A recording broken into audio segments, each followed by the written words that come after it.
I do not know. Okay. Against Carlisle and even against Palmyra, not used at all. Like he played, but then after that his snaps just disappeared. So they'll go to Zachariah Little. I'm seeing one of the I can move it. Yeah, I assume Murph's coming. Okay. I don't know which one of those two they're in over there. Okay. You have to be writing during the games now. They actually moved up our press deadline. Oh, jeez. I'll turn it out, print our paper. Oh, do they? So, yeah, we're 11:30 deadline now. Jeez. Yep. Can't be fun. No, that's not ideal, but make it work. Okay, let's see here.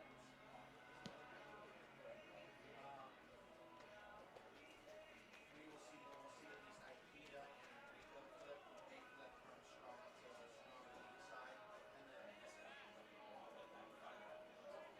so little.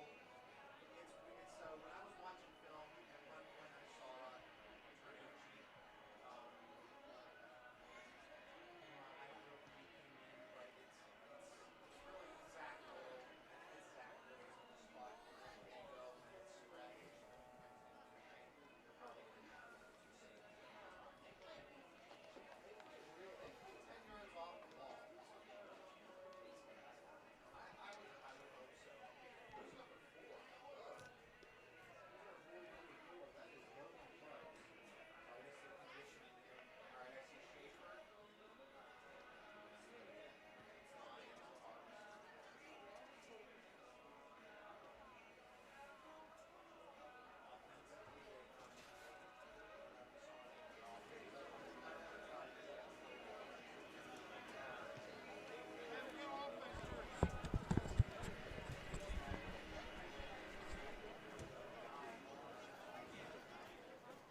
Testing 1, 2.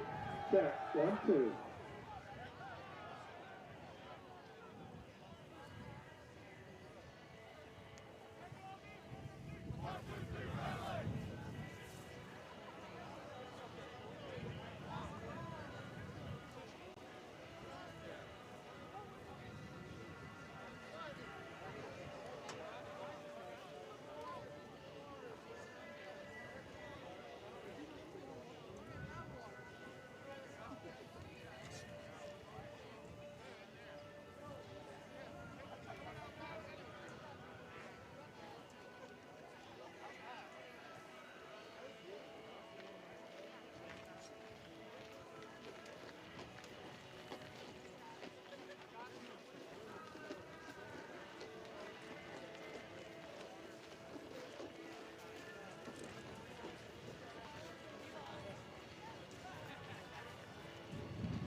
Your attention, please. This is a reminder that Mitchell Field, like all properties of the Mifflin County School District, is a tobacco-free zone. No smoking or tobacco products of any kind are permitted on the premises. This includes the use of e-cigarettes. Also, fans that wish to stand along the fences are asked to only please stand along the fencing behind the end zones. Fans are not permitted to stand along the fencing at the sideline bleachers. Also, anyone needing to smoke at some point during the game, that is only available at halftime outside of the gates. Again, at halftime outside of the gates. Thank you.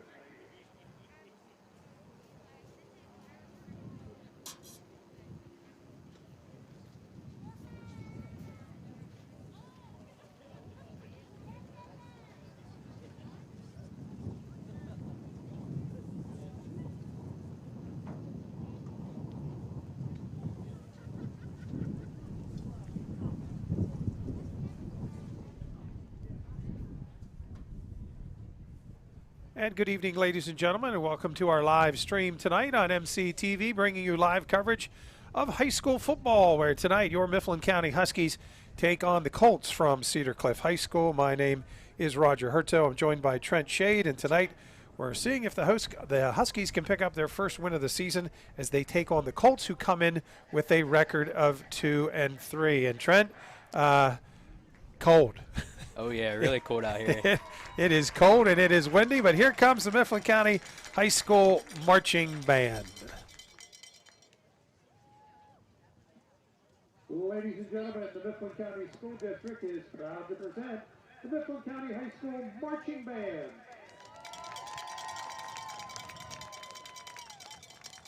This year, the band plays music from Cirque du Soleil, Journey of Man. Our show tells the story of a young child from childhood to a teenager. The band begins with part 1, Innocence. Part 2 is the beautiful ballad, Awakening. And we close our show with part 3, Rebellion. Guard soloists for tonight's show are Riley Kasner, Caitlin Lefevre, and Olivia Nyman. Mellophone soloist is Brooke Weiss. Trumpet soloists are Danny Gardner and Cameron Steinbach. Student conductors are Emily Shank and Anna Curry. The Mifflin County High School Marching Band is under the direction of Mr. Arthur F. Belfiore. Assistant band directors are Samantha Gates and Mark Baylor. The music staff includes Terry Cullen, Diana Miller, Cassidy Hetrick, Emily Colpetzer, Joey Rupert, and Mark Baylor. Percussion instruction is by Andrew Beck, Don Wagner, and Cole Cullen. Mallet percussion instruction is by Samantha Gates and Kelly Wagner. Electronic keyboard sound design and programming by Mark Baylor. Color guard design, choreography, and instruction is by Jennifer Glenny. Assistant color guard instructor and designer, Michelle Wagner. Marching instruction is by Andrew Peck. The marching texts are Carrie Cullen, Diana Miller, Cassidy Hetrick, Emily Colpetzer, Joey Rupert, Mark Baylor, Cole Cullen, and Don Wagner. Drill design is by Art Belfiore. Music is by Benoit Dutra. Sandra Bonton, Keith Mountain, Andrew Peck, Don Wagner, Samantha Gates, and Mark Baylor. The music arranger for tonight's show is Richard Sostenio. The band and staff would like to thank the administration of the Mifflin County School District, Mifflin County High School, and Mifflin County Junior High School, as well as members of the Mifflin County Music Boosters for their continued support. Ladies and gentlemen, please welcome to the field the 2019 Tournament of Band Group 3A Class Atlantic Coast Champion second place medalists, the Mifflin County High School Marching Band.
Marching Band.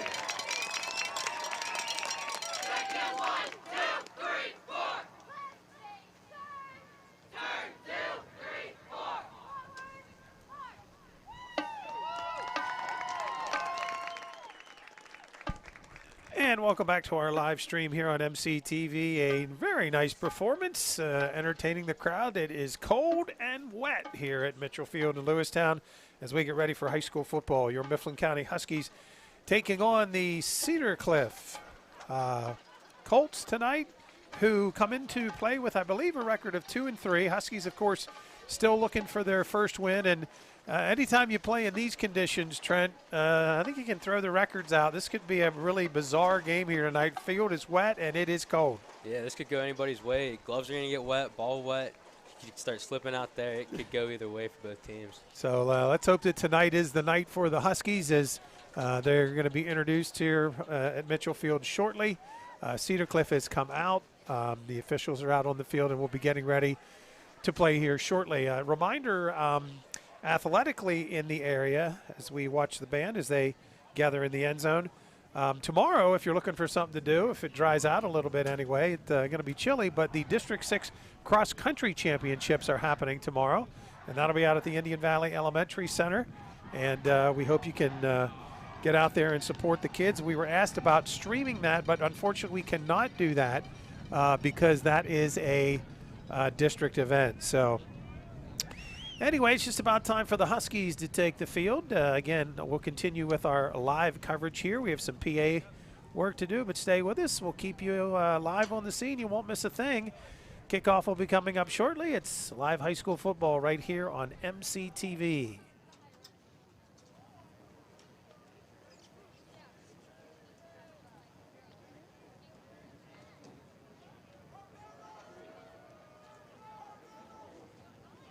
Good evening, ladies and gentlemen, parents and friends, and welcome to Mitchell Memorial Field, where tonight, Mifflin County Principal Mark Crossan, Athletic Director Tish McClay, and our Husky football team welcome the visiting Colts from Cedar Cliff High School. And now, ladies and gentlemen, get on your feet. It's the final home game of the season. Let's welcome out head coach Scott Beckler and your Mifflin County Huskies.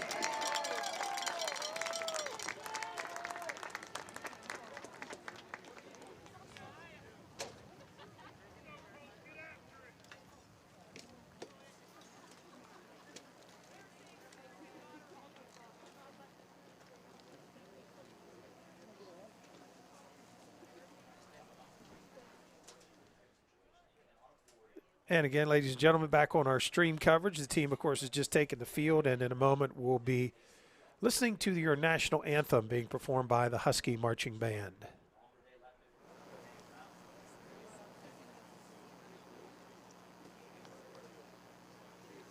Day by day, we get better and better. So we can't be beat. Won't be beat. Let's go! It's our night, boys. Let's go. It could be the last game ever. And now, ladies and gentlemen, will you please rise? And gentlemen, remove your caps as we pause to honor America and those currently serving this great nation with the playing of our national anthem. The anthem will be performed tonight by the Mifflin County High School Marching Band under the direction of Mr. Art Belfiore. Following the anthem, we ask that you please remain standing for the playing of our Mifflin County alma mater, conducted by seniors Samantha Alexander, Brooke Weiss, Christina Yoder, and Emily Zilstra. Ladies and gentlemen, Francis Scott Keys, Star Spangled Banner.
Okay, ladies and gentlemen, back on our stream here on MCTV. That was, of course, the Mifflin County High School Marching Band with our national anthem and the Mifflin County alma mater.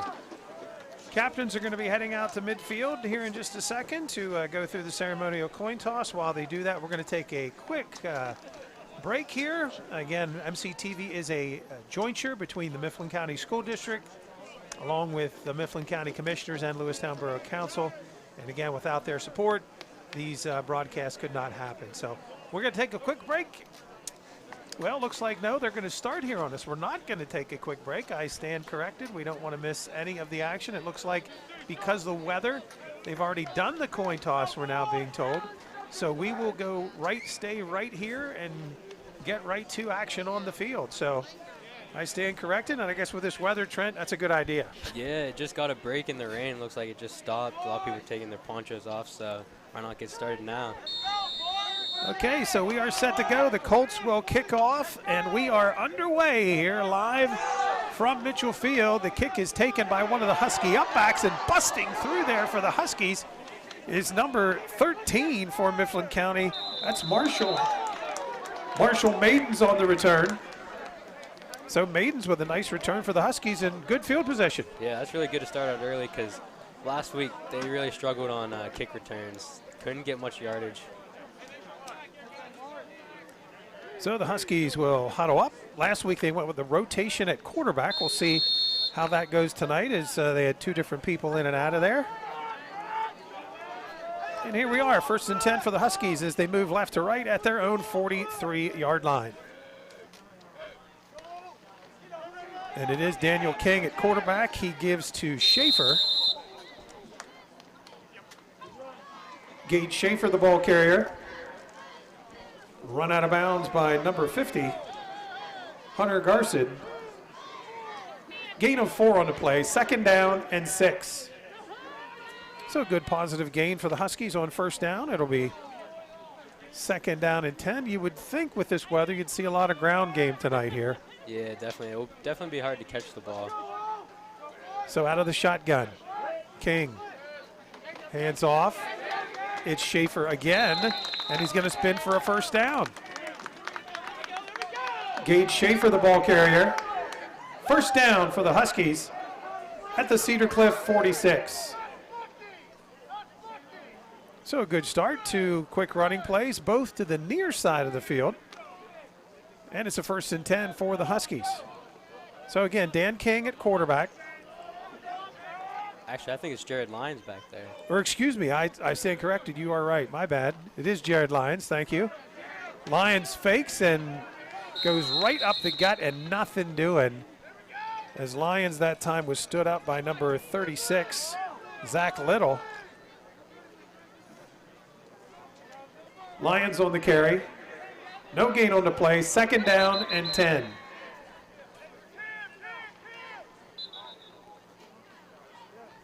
So 2nd and 10 here for the Huskies. Plays being shuttled in and out by the wide receivers. Jaden Jackson comes in and he'll line up wide, and now still out of the shotgun formation. Wide receivers to each side of the field, and Schaefer alongside the quarterback. Pass is complete. And he's going to bust a tackle inside the 20 and down to the 26-yard line. Nice pass that time from the quarterback as he found number 26, Cody Bickart. Pass complete to number 26, Cody Bickart. 1st down, Huskies at the Cedar Cliff 15. So nice pass play. Wide open was Bickart. Got a lot of good yardage there, and the Huskies are setting up shop deep in Cedar Cliff territory. Lyons gives to Schaefer again. Schaefer again will try the near side as he powers his way inside the 15. Schaefer, the ball carrier. Stopped by number 71, Claude Godniaks. Gain of 2, 2nd down and 8.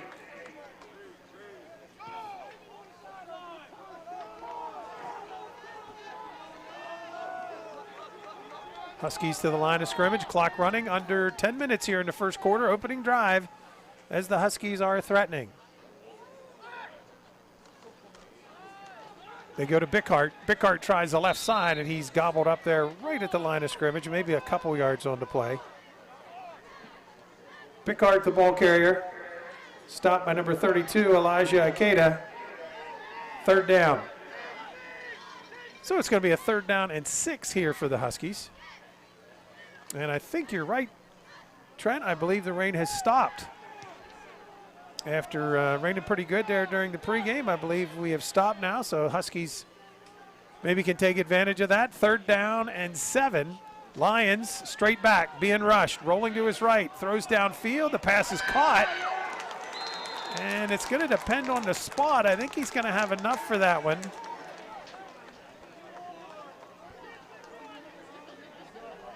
Husky pass complete to number 29, Brooks Burdick. 1st down, Huskies at the Cedar Cliff 5. So it's 1st down and goal here. Huskies with an impressive drive right out of the chute. And let's see if they can capitalize as they are knocking on the door. Lions calling the signal. Again, Schaefer, the lone setback with him, and they're going to give to Gage. Gage puts his head down, goes right up the middle and fighting forward for a couple more yards. Schaefer, the ball carrier. Stopped by number 86, Cooper Clark. 2nd down. So it'll be 2nd down and goal at the 4 for the Huskies as the clock hits 8 minutes and 40 seconds left here in this 1st quarter, which is moving along pretty quick. Defensive line digging in there for the Colts. Huskies to the line of scrimmage. Same formation. Schaefer in the backfield. They give to him again. Gage goes right up the gut, and he's going to be stopped just short of the goal line. Schaefer, the ball carrier. Stopped again by number 71, Godniaks. 3rd down and goal.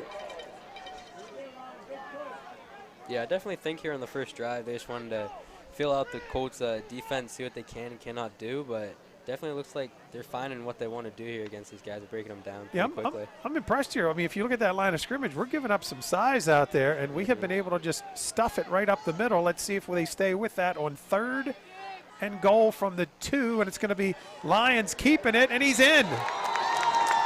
Touchdown, Huskies. 2-yard touchdown run for quarterback Jared Lyons.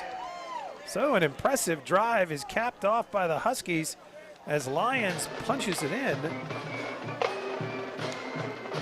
And the Huskies will now bring in the extra point crew, and it looks like a different kicker, I believe, from a week ago. Yes, it is Alex Keller out there to take it. Alex is he's a former teammate of mine. Keller's extra point attempt is no good. 7 minutes, 39 seconds left to play in the 1st quarter. Our score, Mifflin County 6, Cedar Cliff nothing. So, good opening drive for the Huskies. They end up punching it in, and they lead here by a score of 6-0. Good start all the way around. Nice mix of run and pass on that drive. Thought for sure they were going to give it to Schaefer on the 3rd and goal, but instead they went with the quarterback, and it proved to be the right call. So a good start here for Mifflin County. Keller, you said you know from what? From soccer? Yeah, from soccer. He's a teammate. Yeah. Gotcha. So the Huskies will head back out there. We'll see our defense for the first time tonight with a 6-0 lead here in the opening quarter at Mitchell Field. Again, the rain has ceased, and it's actually a pretty crisp, clear night right now, but it definitely is cold. So the Huskies will tee it up. And I'm glad you knew about Mr. Keller because he is not in the program tonight. So I would have been struggling with that. So Keller has it teed up. And the kick is away. And it's short, taken by one of the upbacks at about the 20. He's got a hole, and look out. Penalty markers also thrown on the play. Number 8, Deontay Hammond on the return. We do have penalty markers on the play. So we'll wait and see what the officials Looks like it's going to go back a little bit against the Colts here, and it is. Holding against Cedar Cliff.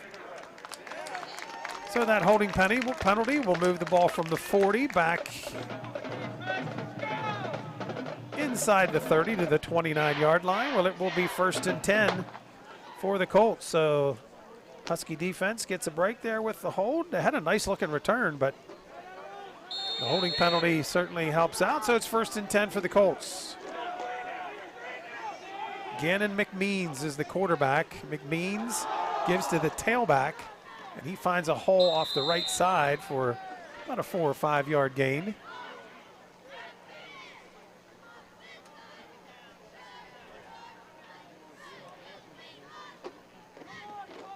Number 22, Jameer Reynolds Vasquez on the carry. Gain of 5 on the play. 2nd down and 5.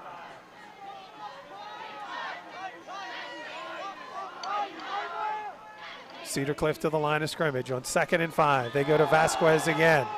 And this time he tries the left side.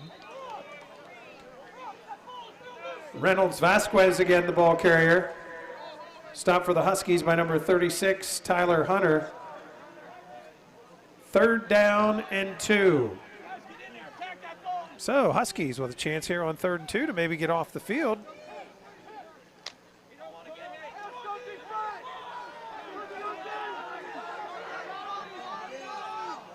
Come to the line of scrimmage.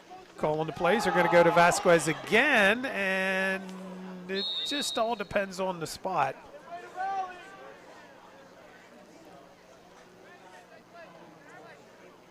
Reynolds Vasquez again on the carry. And that's enough for a 1st down for the Colts at the 40. So they call it a 1st down. It'll be 1st and 10 for Cedar Cliff. Clock running, approaching 6 minutes left in the opening quarter. It's 6-0 in favor of your Huskies. Gannon, back to pass, being rushed on the play. A little screen complete at the 40, 45 across midfield. Still going and out of bounds inside the 45. Colt pass complete to number 4, Adam Enrico. That's into Husky territory for a 1st down at the Mifflin County 44. So nice little screen pass there by the Colts. And they now set up shop, 1st and 10 inside Mifflin County territory for the first time tonight.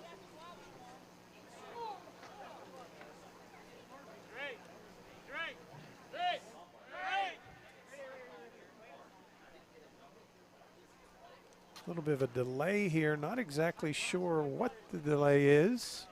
The officials were waiting, and maybe it was an equipment problem. I'm not sure, but somebody for the Huskies went in and somebody came out. So 1st and 10 for the Colts. Gunner's pass complete. Cedar Cliff pass complete to number 14, Trenton Smith. That's enough for a 1st down for the Colts at the Mifflin County 33. So the Colts mixing it up with the run and the pass. And McMeans, the quarterback, listed at 6 foot, 180 pounds. He's got good size, and he throws a pretty good ball here for the Colts. Power I formation this time behind McMeans. They send runner in motion. Now he heads back the other way, and they go to Vasquez again, Reynolds, and he's going to bust it off the right side for a nice gain. Jameer Reynolds Vasquez again on the carry. Gain of 8 yards on the play. 2nd down and 2. Yeah, I certainly think the run play is going to be their best friend here, as the linemen definitely have a size advantage on Mifflin County. Yeah, there's no doubt. In fact, when we had the ball, you could see that too, going the other way. So definitely a lot bigger in the front line for the Colts. 2nd down and 2. They're going to go play action. They're going to throw deep for the end zone, and it's intercepted. Intercepted by the Huskies, and coming out of there with it and running down the sideline and now knocked out of bounds. Beautiful interception there by Jaden Jackson. Pass is intercepted on the play by number 10, Jaden Jackson. And Jackson actually ran out of his shoe, it looks like, on the near side. That's a first down for the Huskies and a nice athletic play. Jaden made a great catch on a ball last week. This week, he really turned and saw that ball well. You know, a lot of times you see defensive backs not get turned around. Well, Jaden was in position, made the nice read, and the Huskies are back in business, leading 6-0 with the ball here in quarter number 1. And a fumble on the play. Fumble on the play. Recovered by the Colts.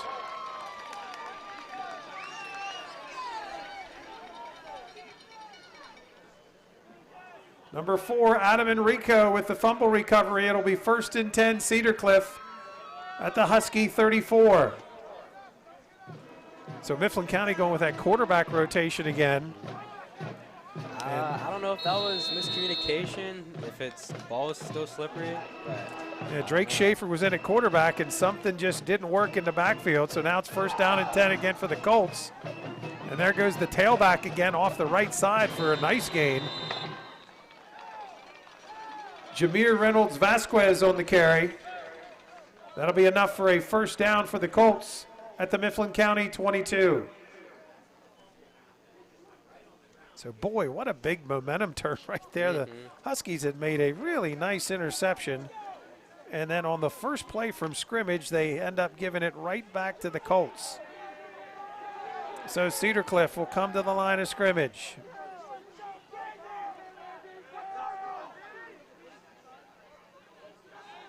Quarterback directing the backfield, and now he loses the ball, and I think the Huskies have it. Fumble on the play, recovered for the Huskies by Jackson Pope, 51.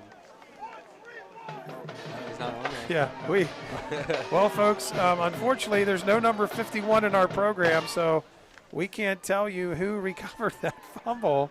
Jackson Pope. Okay. Jackson Popo. So, 1st and 10 for the Huskies as both teams take turns giving the ball back to each other. There's a handoff on the far side, and Bickart is eaten up on the play for a loss. Bickart, the ball carrier. Brought down by number 69, Ben Eisenhower. Loss of 6 on the play. 2nd down and 16. Yeah, like we said, their line is not small, because Eisenhower, he's 6'5", 325. I definitely would not want that coming right at me. I know that.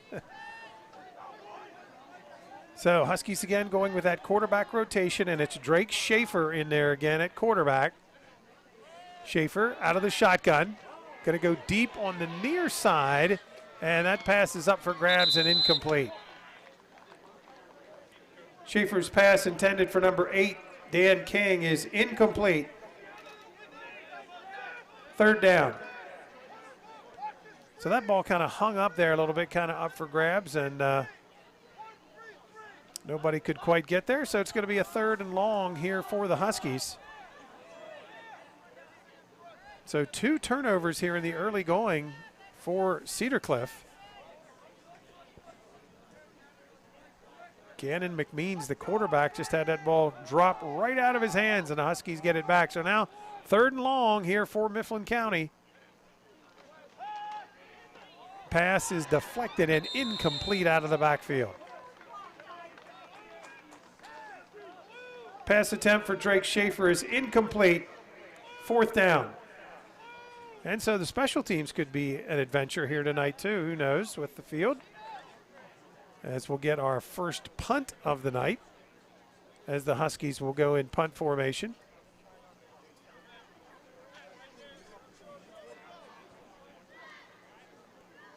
Josiah Seckler in punt formation for Mifflin County. Snap is good. Seckler's punt is a low line drive to the near side of the field and out of bounds.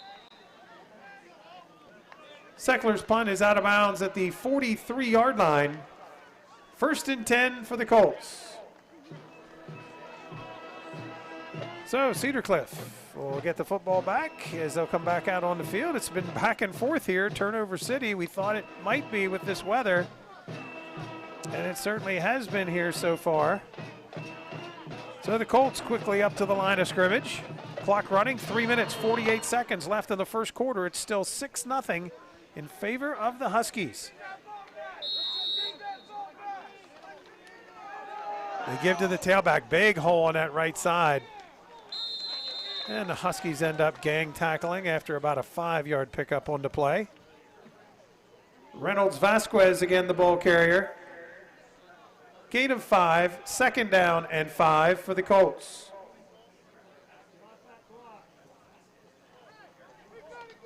So 2nd down and 5.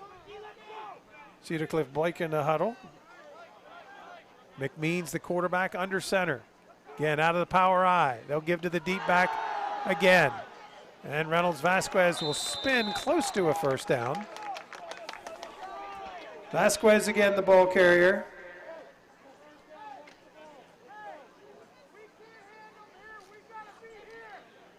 Third down and 2. So 3rd down and a long 2 here for the Colts. As McMeans again under center and again out of that power I. Wide outs to each side of the field. He's going to keep it himself, and he's going to move the pile, and it looks like he will have it. Quarterback Gannon McMeans on a keeper. That's enough for a 1st down for the Colts at the Mifflin County 30.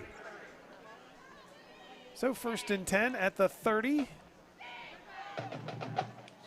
As the Colts are keeping this drive alive. Feels like they've had the ball a long time here, but they've turned it over twice. Yeah, they just keep turning it over, but they've racked up some yardage. Yeah, certainly. Tailback in the backfield alongside the quarterback, and he'll hand off again to Reynolds Vasquez, and he'll get a couple.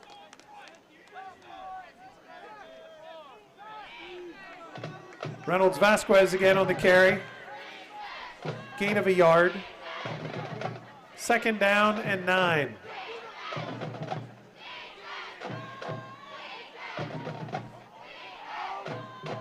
So the clock winding, under 2 minutes to go here in the first quarter. Mifflin County still holding on, 6-0.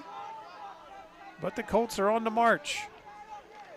There's the snap. They give to the tailback. Reynolds Vasquez again off the side. Nice tackle that time by Schaefer. I believe that's Schaefer. Reynolds Vasquez, the carrier. Stopped by number 6, Gage Schaefer. 3rd down and 7. So probably 2-down territory here for the Colts. 3rd and 7.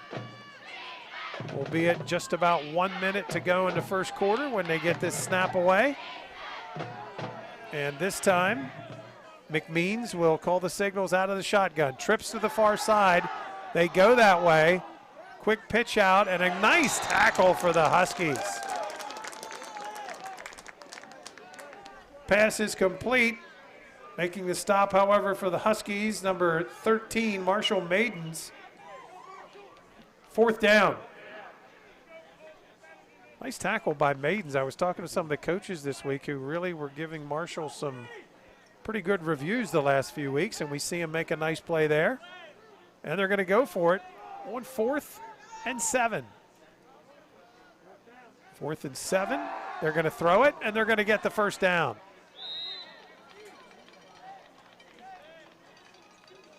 Cedar Cliff pass complete to number 14, Trenton Smith. That's enough for a 1st down for the Colts. And that should pretty much do it for the first quarter here. They might get this play off as they get up to the line of scrimmage. 5 seconds and counting. And they do not quite get there. That's the end of the first quarter here at Mitchell Field with the score, Mifflin County 6, Cedar Cliff nothing. So we're going to switch ends here at Mitchell Field with a 6-0 lead for the home team. Huskies off to a pretty good start here in the early going. See if Mifflin County can keep it up here as this game continues. As again, the Huskies are trying for their first win of the season. We're going to take a quick break and we'll be back with more. You're listening to live coverage of high school football on MCTV.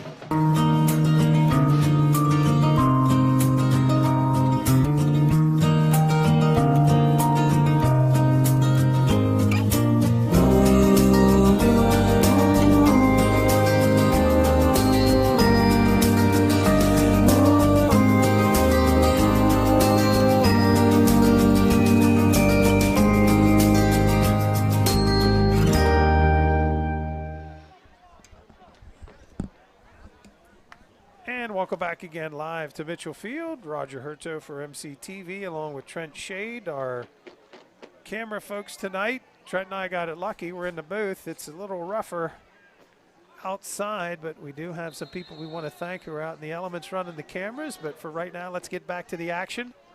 It's 1st and 10 for the Colts as we start the second quarter. They go right up the middle, but nothing doing that time.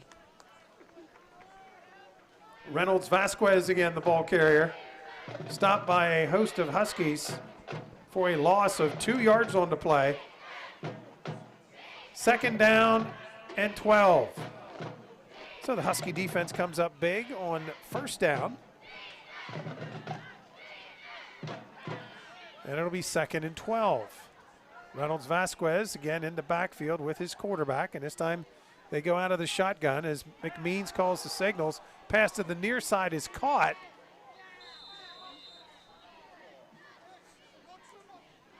McMeans pass complete to number 14, Trenton Smith. Number 12, Devin McCaleb's on the tackle for the Huskies. 3rd down. So 3rd down and about 3 here for the Colts. Again, our score is 6-0 in favor of the Huskies. But Cedar Cliff marching. Power I. They'll go to Reynolds Vasquez again. He goes off tackle on the left side, and he's in. I believe he's in. We're waiting for a signal. I didn't get one yet.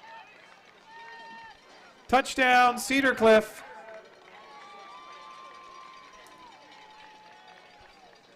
Jameer Reynolds Vasquez with a touchdown. So he just kept breaking tackles on that. Looked like he wasn't going to get anywhere. But he did right up the gut, and we're tied at 6.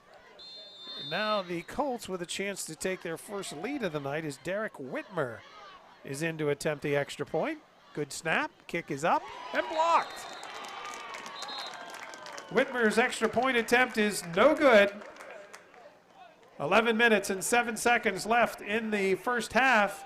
Mifflin County 6, Cedar Cliff 6. So we are tied here at Mitchell Field. Pretty even game, can't get much more even than that. A couple touchdowns, a couple blocked extra points. And we stand at 6-6 here as the Husky special teams meet with their coach, getting ready to set up a kick return. Huskies in the home purple shirts tonight with the white pants, the visitors in all white from Cedar Cliff. Again, we want to salute our camera operators tonight. Trent, you want to mention those folks and give them a little shout out there? Yeah, we have Sydney Kyle right outside the box, and she at least has a little bit of a roof over her head, but Maddie Myers up on top of the press box. She got assigned the dirty work tonight, and there's no cover up there. No, there is not. There is the kick, and we are back to live action. Huskies on the return. They go straight up the gut with it. Fighting hard is Schaefer. Good effort there by Gage.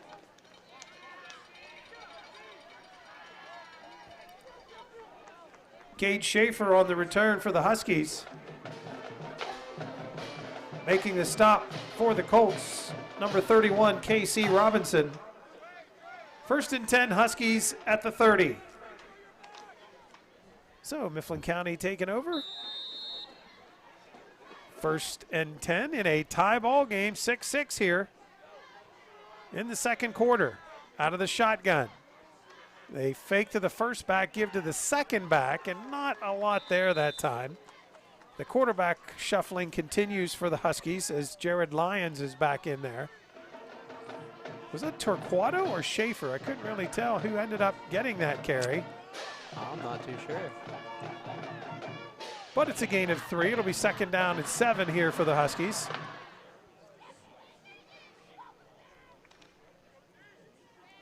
Huskies break the huddle. And again, it is Lyons, the junior, who will quarterback. He's listed at 5'8", 190 pounds. They send a man in motion. That's Bickart. They fake to Bickart. They come back this way with it to Jackson. Jackson throws one man off and then gets run out of bounds across the 40. Lyons pass complete to number 10, Jaden Jackson. That's enough for a 1st down for the Huskies at the 41. So nice pitch and throw that time. They isolate Jackson. Jaden made short work of that first tackler as he just shoved him away and then gets run out of bounds, but it's enough for a 1st down. So 1st and 10 Huskies. Lyons in the shotgun, Schaefer beside him. 2 receivers to each side of the field. There's the snap. They fake to Schaefer. Lyons is going to keep it, and he's going to try to turn that corner, and he does. Oh, and he takes a shot over there on the sideline. Lyons on the carry. Knocked out of bounds by number 50, Hunter Garcet. Gain of 2 on the play, 2nd down and 8. That was a lot of running, and he took a big hit for 2 yards. That was definitely not a light hit for sure. Penalty marker on the play, holding against the Huskies. I got to admit, I did not see that flag initially. I don't think the Husky coaching staff did either, but they called a hold. A lot of times you'll see a hold when you have a play strung out that wide as the blockers try to get position, and that'll be 10 yards.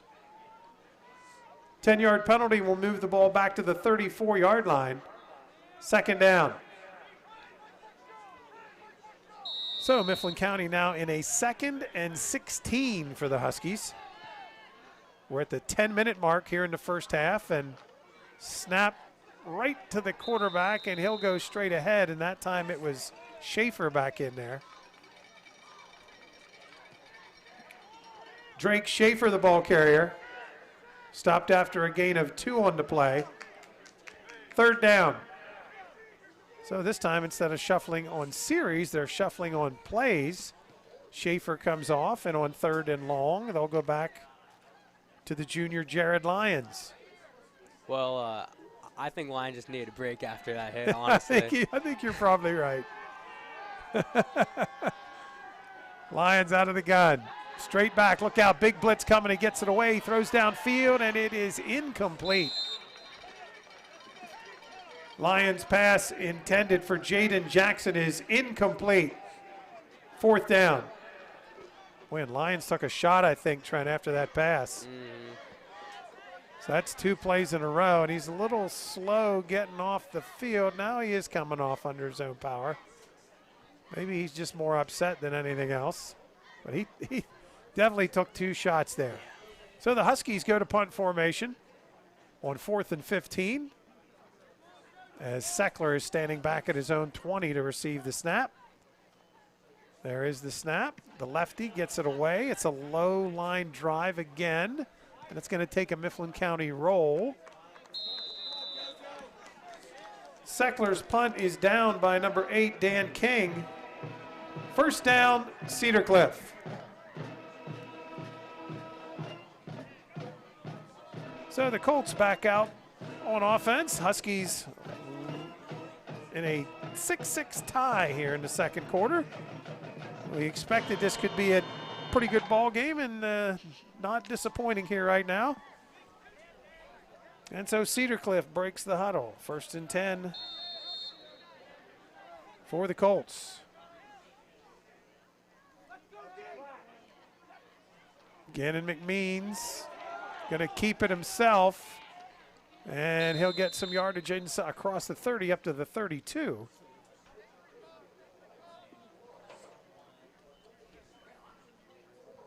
Well, correction now, that was not McMeans. That was a new quarterback in there. Ethan Dorrell is now in at quarterback, so both teams shuffling quarterbacks here early. So not sure if this is part of their routine or not, but they are now doing the quarterback rotation, and it's 2nd down and 3. And they'll go straight up the middle in a big hole, and that's a new tailback in there for the first time as well. Number 40, Isaiah Almond, the ball carrier. That's enough for a 1st down for the Colts at the 43-yard line. So Cedar Cliff showing some depth here a little bit. They go to a different quarterback. They go to a different tailback. Definitely a much bigger roster than the Huskies. Yeah, Huskies are really low in numbers this year, and a lot of them are seniors this year. Fumble on the play as the tailback drops it. Fumble on the play, recovered by the Huskies. Is that 36? So it looks like. Fumble recovered by number 36, Tyler Hunter. 1st down, Huskies. So turnover number 3 for Cedar Cliff. Seems like they've had the ball a lot in this game.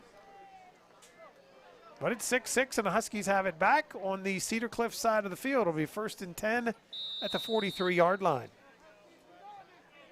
That rain, by the way, that we had before the game, I don't want to jinx us, but once the game started, it stopped, and it has not started since.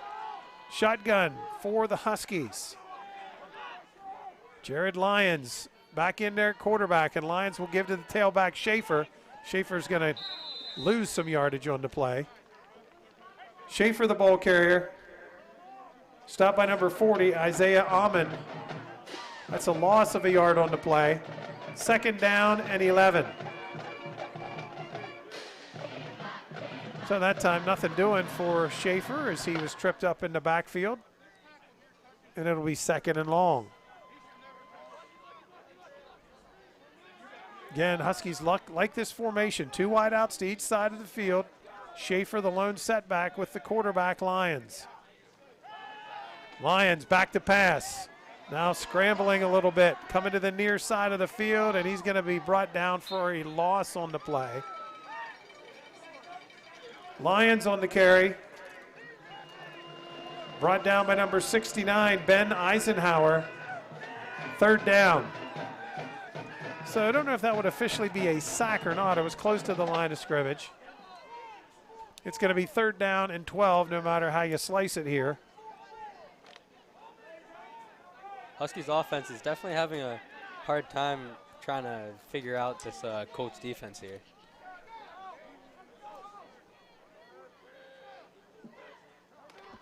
There's the snap, dropping back, and it's going to be caught by Jaden Jackson. That's enough for a 1st down for the Huskies. Pass complete to number 10, Jaden Jackson. 1st down, Huskies.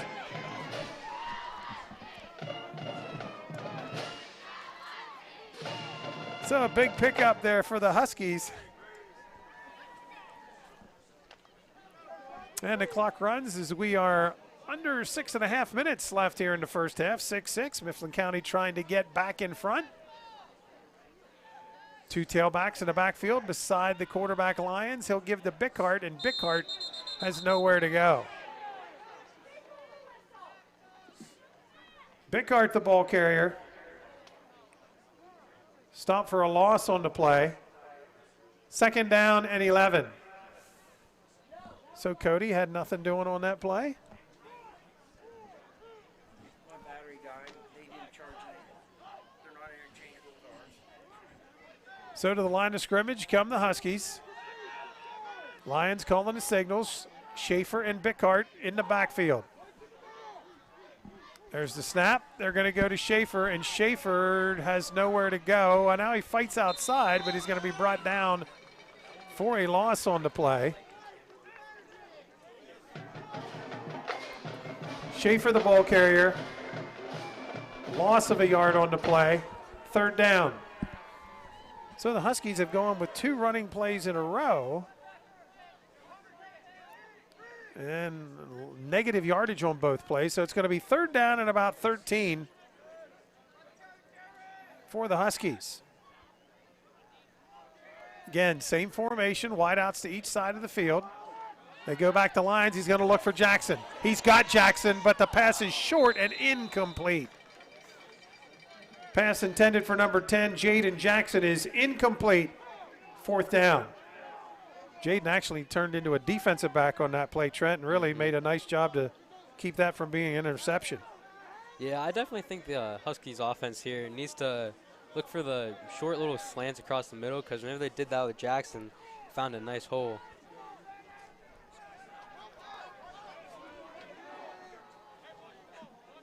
So it's 4th down here for the Huskies, and we're kind of in, well, no, it's not going to be no man's land. They're going to bring on Yingling.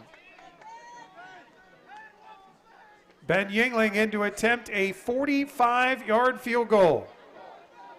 So here is Yingling trying from 45 yards. We thought this was about the edge of his limit. The snap's a little high. Yingling's kick is up and no good. Field goal attempt by the Huskies is no good. Cedar Cliff takes over on downs.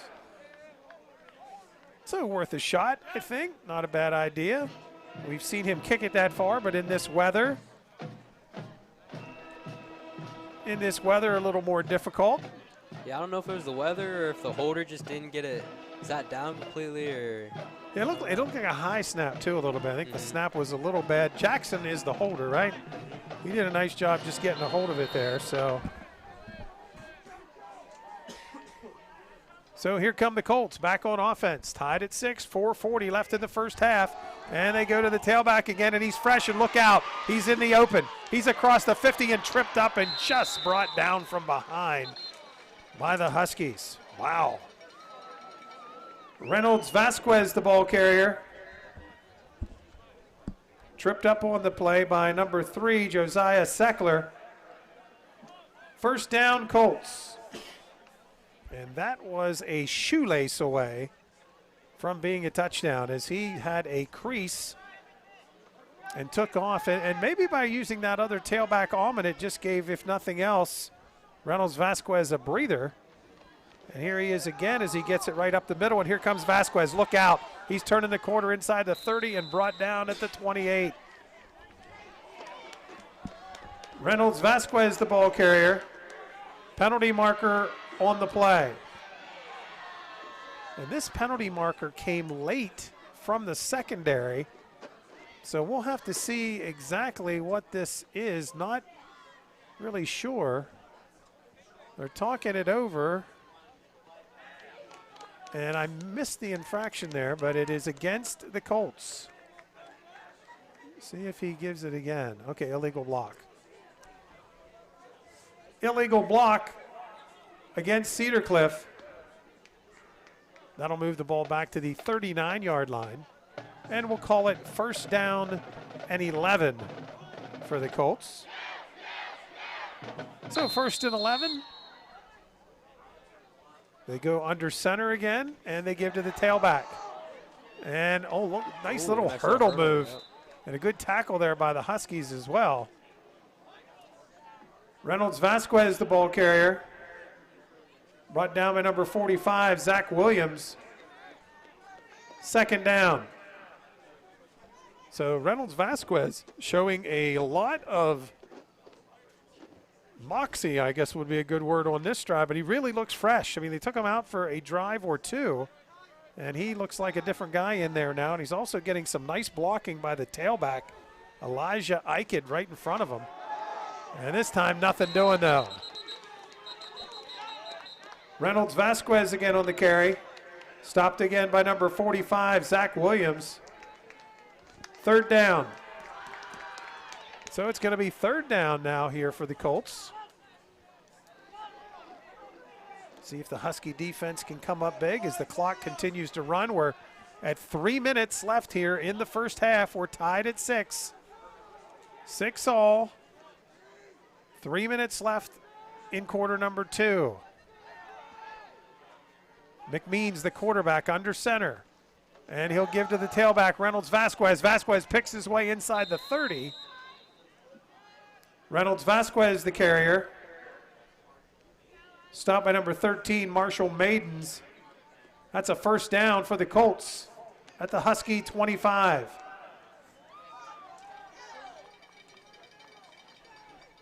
So first down there for Cedar Cliff as they continue to grind it out here. 2.5 minutes and counting in this first half. This is more of a traditional team, this Cedar Cliff team. You see a lot of power eyes, quarterback under center. And he's going to fake to the tailback, and he's back to pass, and his pass is incomplete.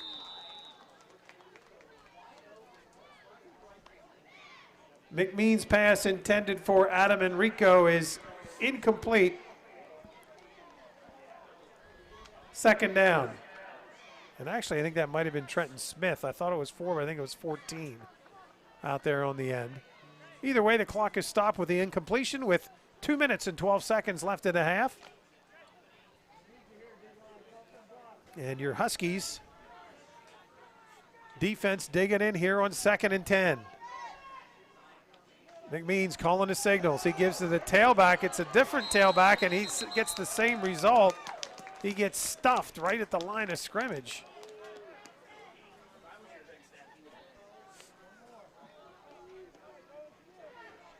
Zach Little, the ball carrier.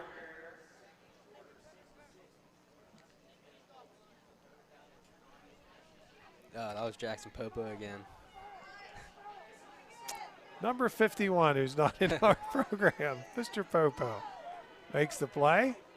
So it's 3rd and 10 here for the Colts. Big play for the Husky defense. Quarterback throws, it's complete, and he breaks a tackle, but the Huskies are going to stay with it, and I think he's going to be short. Pass complete to number 14, Trenton Smith. It'll be 4th down for the Colts. They're going to call it 4th and about 2. And obviously it goes without saying, a big play for the Mifflin County defense here. 4th and 2, 1 minute. It'll be under a minute when this play finishes. And they're going to go with a quarterback sneak, and it's like a rugby scrum. And he's going to score on that. Wow. Touchdown, Cedar Cliff. Number 13, Gannon McMeans. And I am not sure how that happened, but it was just a big scrum, and we never brought him down, and the lineman kept pushing, and he just broke free. And just like that, it's 12-6, the visitors. And now Derek Whitmer in to attempt the extra point. Snap set, Whitmer's kick, and a penalty. Penalty marker on the play. And I'm thinking they're going to have to try this again, because it sounded like they were blowing the whistle before. Well, no, it's not. It's going to go against the Huskies. Offside against Mifflin County. Not sure why they stopped that play, but they did, and they moved the ball 1 yard closer. Be honest with you, I didn't follow the kick. Did it go through, Trent? I'm pretty sure it did. I thought it did too, so that could be a really big penalty to cost them if he doesn't make this one.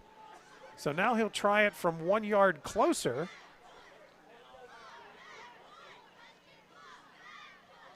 There's the snap, the set, the kick is good. Whitmer's kick is good. 53 seconds left in the first half. Our score, Cedar Cliff 13, Huskies 6. So it didn't cost them that time, and the Huskies, interesting stance there that time on defense as they came up with a couple of big plays, but that drive was a lot of a very rested tailback in Reynolds Vasquez as he just kept picking his spots, and then a really impressive quarterback sneak by Gannon McMeans. Yeah, that kind of surprised me. Normally you'd see that being called dead just because how many people were around him, but he never was down. I'll give him that. Yeah, the ref must have saw something, thought he could keep going, and obviously he could, and got in there for a touchdown. So a big play there. And it's a 7-point lead for the Colts, who will kick here with 53 seconds left in the first half. So Whitmer has it teed up here for the Colts. Huskies have a minute to decide what they want to do here. Of course, probably a lot will depend on where they end up with a football after this kickoff. Whitmer gets a foot into it and a penalty marker on the play. Penalty marker on the play.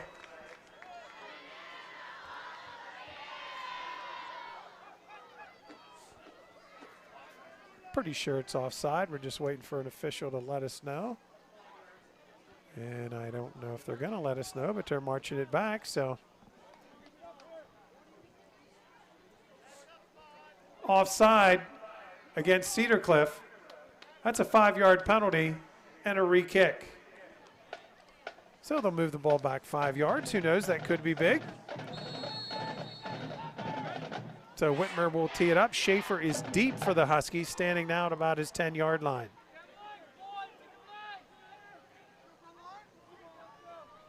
So Whitmer approaches the ball, and he's going to kick it away.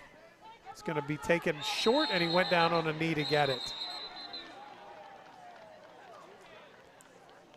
Kick is recovered for the Huskies by number 13, Marshall Maidens. It'll be first down, Mifflin County at the 21. So Maidens actually had some room to return that one, but he just ended up having that knee touch when he went down to get the football. So it's blown dead right there at the 21. So let's see what the Huskies do. Got a tight ball game here. They're down 13-6. Under a minute left in the half. And it's going to be, again, the quarterback rotation and now another whistle. And we're counting players here. Yep.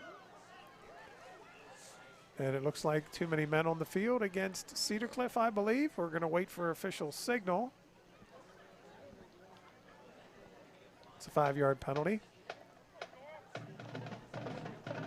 Too many men on the field, 5-yard penalty against Cedar Cliff. It'll be 1st and 5. So the Huskies with a 1st and 5. Drake Schaefer again in at quarterback. He'll give straight up the middle, and nothing doing there as the Colts are there.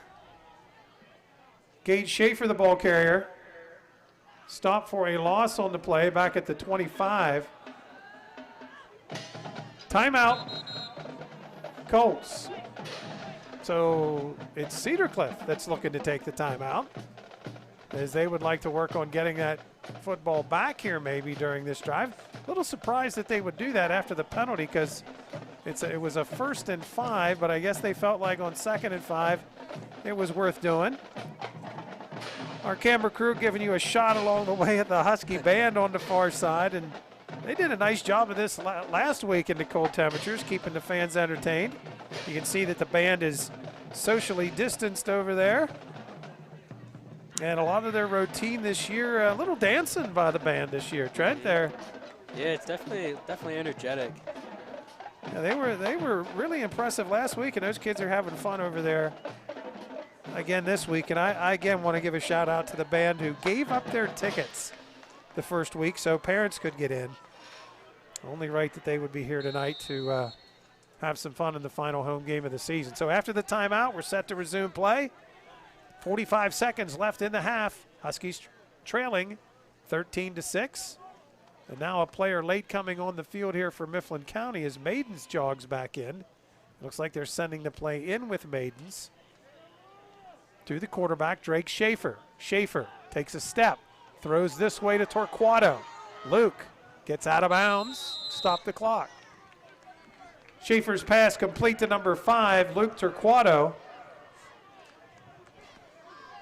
That's enough for a first down for the Huskies at the 32. So once they set this football and mark the first down, although he did go out of bounds, that's correct, so the clock will not start.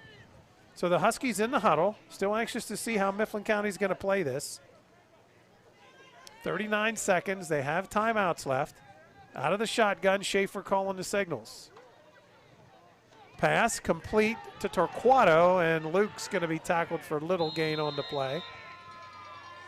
Pass complete to number 5, Luke Torquato. Stopped on the play by number 32, Elijah Akeda. Timeout, Huskies. So now it's Mifflin County that will take a timeout.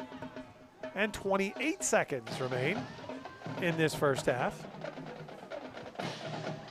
And the Husky band will get back into it again,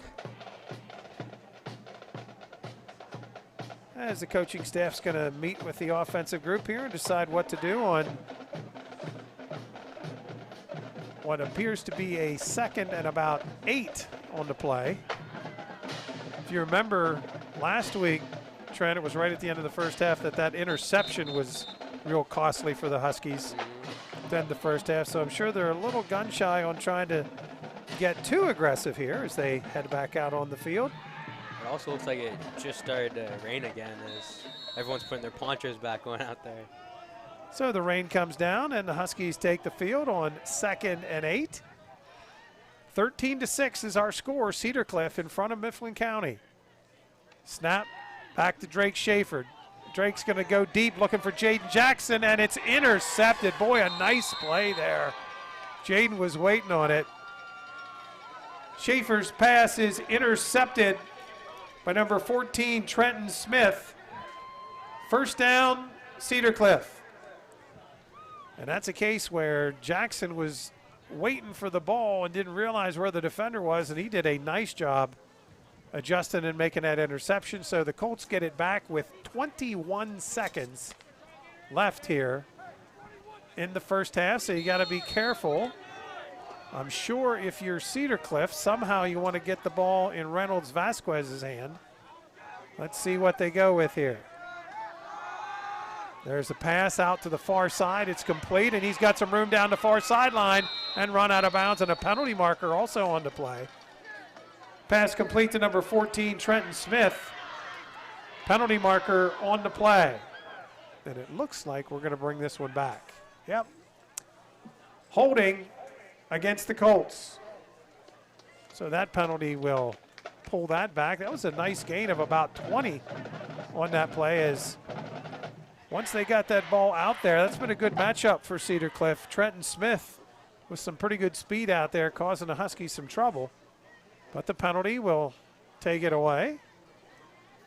And where are we going to spot this football? They're going to put it down right at about the 45, looks like. Well, maybe not. They're still figuring it out. No, they're going to take it back quite a bit more than that. So the ball will go back to near the original line of scrimmage. And only 13 seconds left in the half. So now I'm pretty sure if you're Mifflin County, you're going to play some prevent defense here. Just get back and keep everything in front of you. They send 2 wide outs to the near side, 2 to the far side. And again, out of the shotgun. And they're going to hand off instead. Reynolds Vasquez, the ball carrier. Stopped for the Huskies by number 36, Tyler Hunter. And that's the end of the first half. We'll head to the locker rooms with the score: Cedar Cliff 13, Mifflin County 6. So a good half of football here at Mitchell Field as you watch your Huskies head to the locker room. Light rain starting to fall again here at Mitchell Field, and halftime here at Mitchell. So the Huskies performed before the game tonight, so there is no halftime show. We're going to break for some words from the Mifflin County School District and some of our other supporters, including Mifflin County Communities That Care, the Academy, and much more.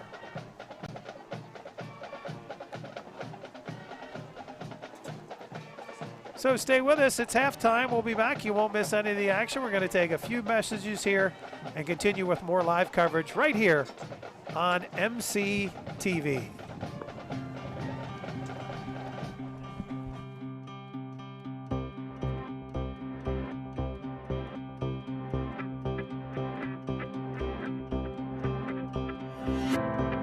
The AP offerings of Mifflin County School District, predominantly at Mifflin County High School, have expanded quite a bit. That's because of the addition of Alpha.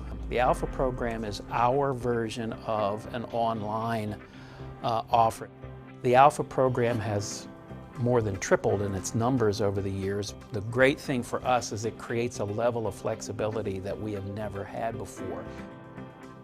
STEM is basically science, technology, engineering, and math combined into one. Students are focusing not just on one discipline, not just on one subject, but they're focusing on putting all of those ideas together into solving real-world problems. All of our schools are equipped now with maker spaces.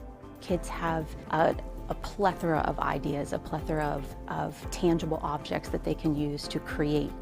Makerspace, which is the quote work environment, if you will, for our STEM initiative, it's kind of STEM central. The students are in charge of the projects themselves and how they're going to develop them. Good morning, Huskies. We hope you enjoyed your 4-day weekend. I know I did. I could barely wake up this morning. In addition to our Makerspace labs, we have many other things that are going on. Here at the high school, we have our MCTV, which they are in charge of the live announcements that are done in the morning. Our robotics program is amazing. We are doing robotics projects in elementaries all the way up through the high school level. Our high school level actually has some competition involved into their robotics program, and they're doing underwater challenges. They are working with our YMCA, and they are using robots to compete with other schools. We have jazz bands, we have brass ensembles, we have wood ensembles, we have a marching band, we have a concert band. Those kids have competed in band competitions all across the state. The concept is that music is something that you can do and enjoy for a lifetime. You know, there really are a lot of opportunities available to students in Mifflin County right here at the Academy. We have 11 different programs that we offer, everything from electrical installation to precision machining to our new mechatronics program, which deals with electromechanical technology. We've got our medical science program, our culinary arts, our agriculture, the list goes on and on and on. And our testing scores are at an all-time high right now, 17th out of 101 technical schools in the state of Pennsylvania. So as you can clearly see, teachers, faculty, and staff are working very hard to make the Mifflin County School District your school district of choice. You don't need to go somewhere else. We can meet all of your needs here.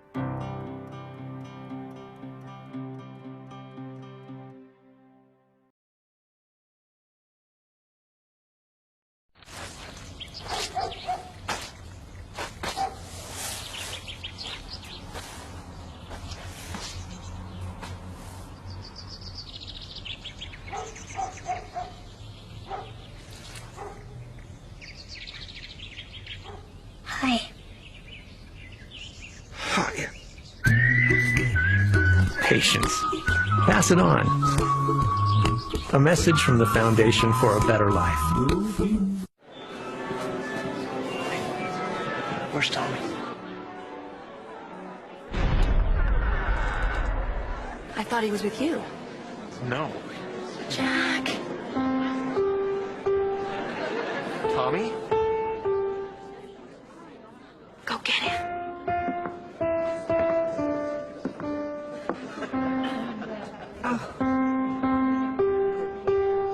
Don't stop. Keep playing.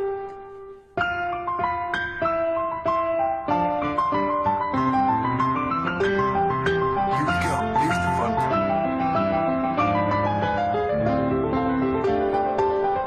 Did you do this?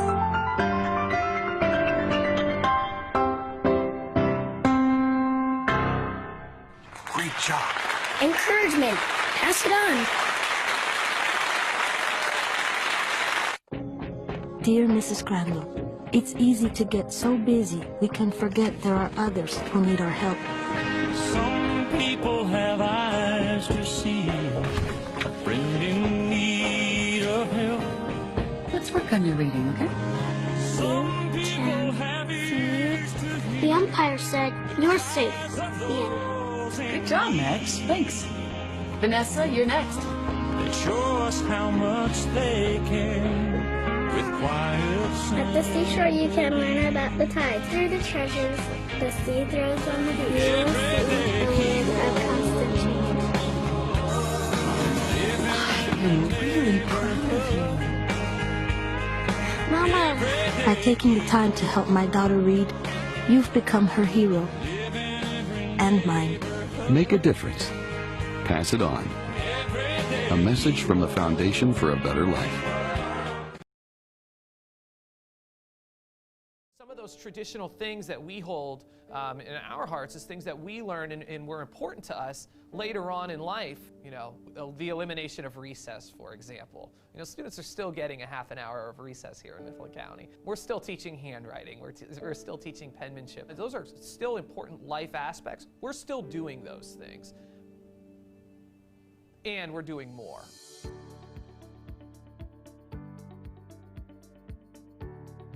I'm responsible for meeting the social and emotional needs of all of our K-5 students at that building. We differentiate in Mifflin County for sure. We try to meet the children's needs at where they are. So we know that in order for students to be successful academically, they need to feel supported and heard. When they start to learn and just seeing the light bulb turn on, you can see it in their faces. They get big, huge smiles on their faces because they're so excited that they're learning. It's just an awesome thing.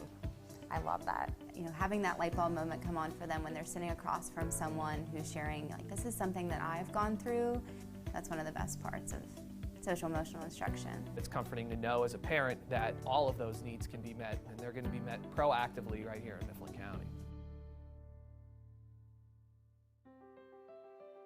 So something that we have definitely rolling is our PBIS programming. That stands for Positive Behavior Interventions and Supports.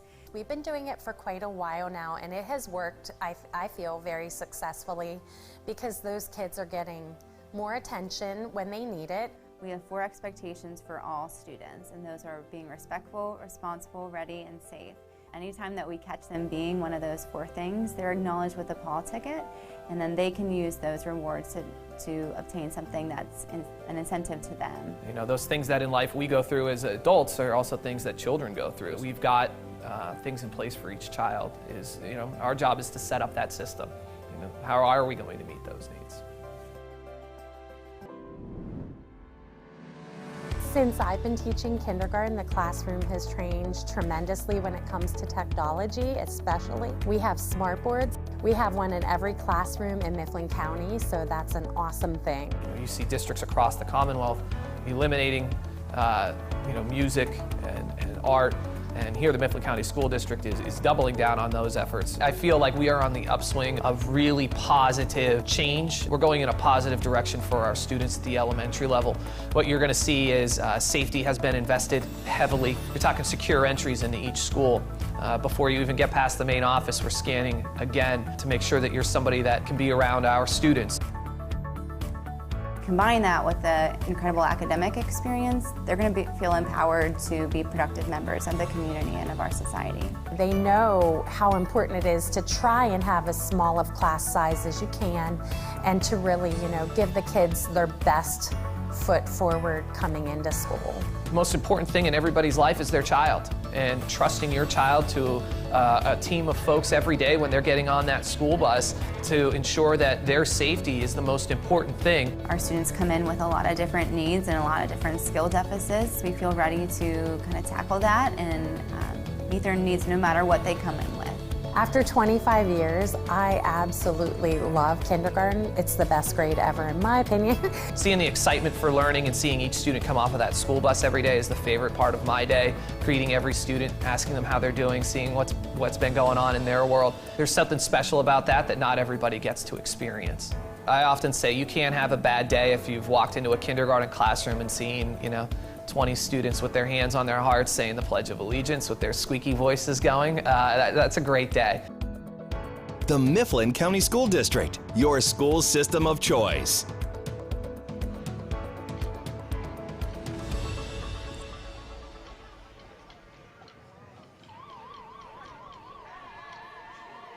And welcome back, everybody, live to Mitchell Field in Lewistown. Roger Hurto, Trent Shade, and our MCTV crew out here in the rain, in the elements, bringing you high school football tonight, where your Huskies at halftime here are trailing Cedar Cliff 13-6. Both teams are back out on the field.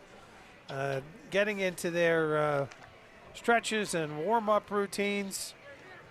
I'll tell you, at halftime, the Husky marching band was fired up over there, putting on quite a performance from the sidelines, from the bleachers, I should say, for the crowd that is here. And there you see a shot, nice pan shot of Mitchell Field here tonight. And again, it is a light rain. It was heavy at times, disappeared for a while. Now it's back, but just light. And again, I want to give a shout out to our camera folks. Cassidy Gaze is down on the field in the rain, getting some shots for us. Maddie Myers is up on the rooftop.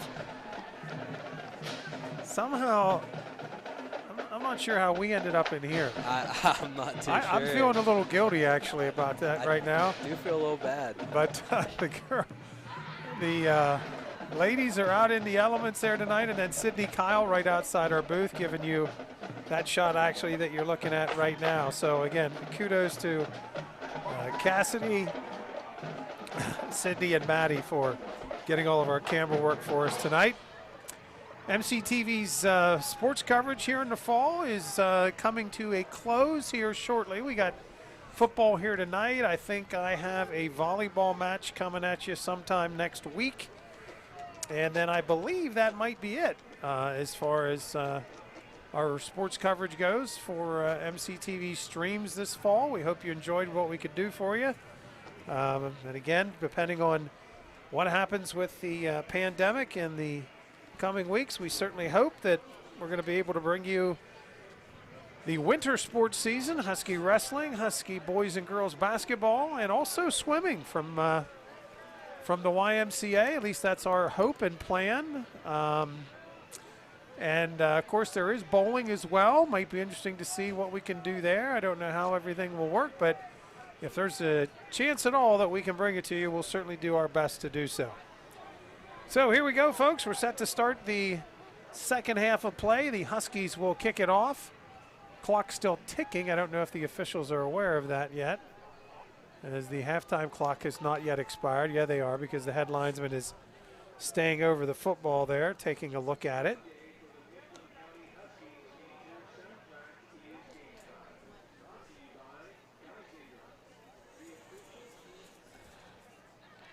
So the clock is now officially expired, and we are set to go here in just a minute. And your soccer buddy is kicking off again here. Yes, sir. Alex Keller here to kick it deep for the Huskies. So fresh from the soccer team here to the football team to kick it. Keller has it teed up, and we're just about set to start the second half. There is the whistle, and we are underway. So the opening kick of the second half, it's going to squib down the sideline, and that'll be an out-of-bounds penalty. Penalty marker on the play. Illegal procedure against the Huskies for the kick going out of bounds. And so Cedar Cliff has a choice here of either accepting it where it went out, taking a penalty, or having him re-kick. And it looks as though we're going to kick again. Yes, we are. Most teams take the penalty yardage, but I think Cedar Cliff feels like they've got a couple of playmakers back there who can maybe turn the field here real quick.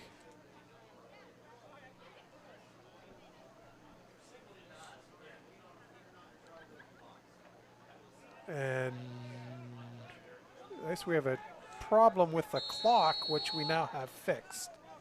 So we're going to kick it again here. And this is a little pooch kick on the near side. It's going to bounce and be picked up by one of the upbacks at about the 25. And he's going to race it near midfield. Number 14, Trenton Smith on the return. Stop for the Huskies by number 21, Eli Pennebaker. First down, Cedar Cliff. So you kind of have a feel that maybe this first drive could be big here, because it's been a tight game. The lead is 13-6, but here are the Colts now setting up shop, 1st and 10 right near midfield, and on first down, they give it to the money back, and he's going to go to the left side and break a couple tackles, and he'll have enough for a first down. Jameer Reynolds Vasquez again on the carry. That's enough for a first down for Cedar Cliff at the Mifflin County 40.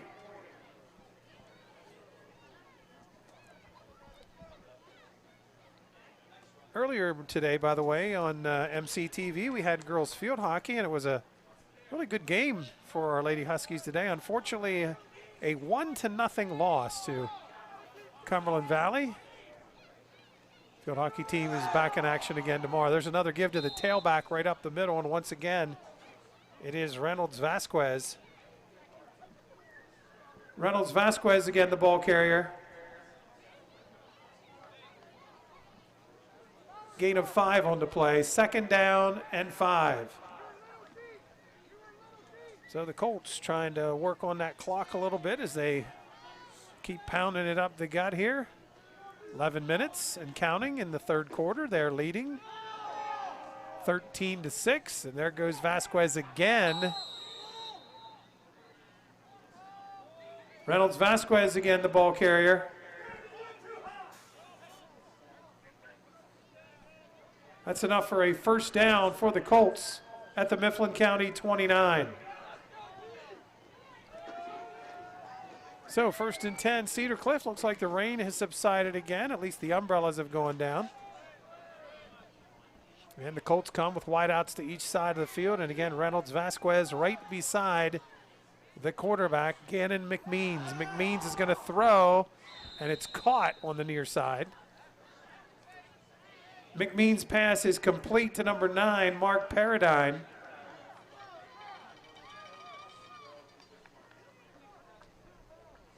Gain of 7 on the play, second down and 3. Pass was a little short. Paradine did a nice job going down and getting that one. And the Colts break the huddle, coming to the line of scrimmage. Clock under 10 minutes and counting in the third quarter. It's 13-6. Cedar Cliff.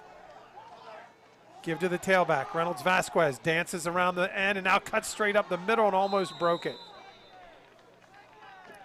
Reynolds Vasquez again on the carry. Stopped by number 9, A.J. French. First down, Colts at the Mifflin County 13. Yeah, the Huskies definitely seem to be a little bit sluggish coming out here from the half.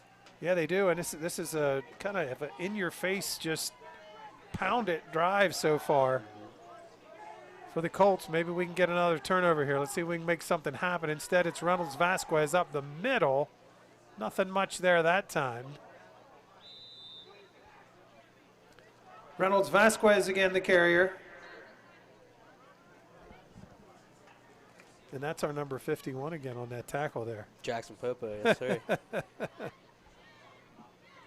Number 51, Popo on the tackle. Second down and 7.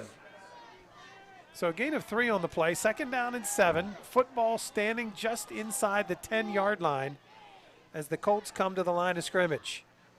And they're going to fake it, and he's going to throw it, and he's got a man on the far side of the field, and that's going to be a 1st and goal, I believe.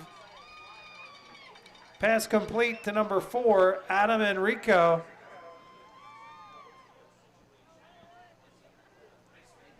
First down and goal for the Colts. So now this becomes a real gut check situation here now for the Huskies, as the Colts have just come out and kind of just going right at them on this drive. It's 1st and goal at the 2. They're going to go with that quarterback sneak again, and he's not going to get in that time. Gannon McMeans, the ball carrier. Gain of a yard on the play. Second down and goal at the 1. So the way they've been doing this, you got to bet on the same play. Mm-hmm. Every time they've needed a yard, they've just gone with that quarterback sneak. Yeah, I'd imagine they'd either keep it with the quarterback or give it to Reynolds Vasquez back there to break through the line. And it's going to be the keeper. Touchdown, Colts. 1-yard run for quarterback Gannon McMeans. So McMeans and the Colts kind of just taking it right at the Huskies on that drive. And so the lead now grows to 19-6. And Whitmer back in there to attempt the extra point. Number 84, Derek Whitmer, in to attempt the extra point.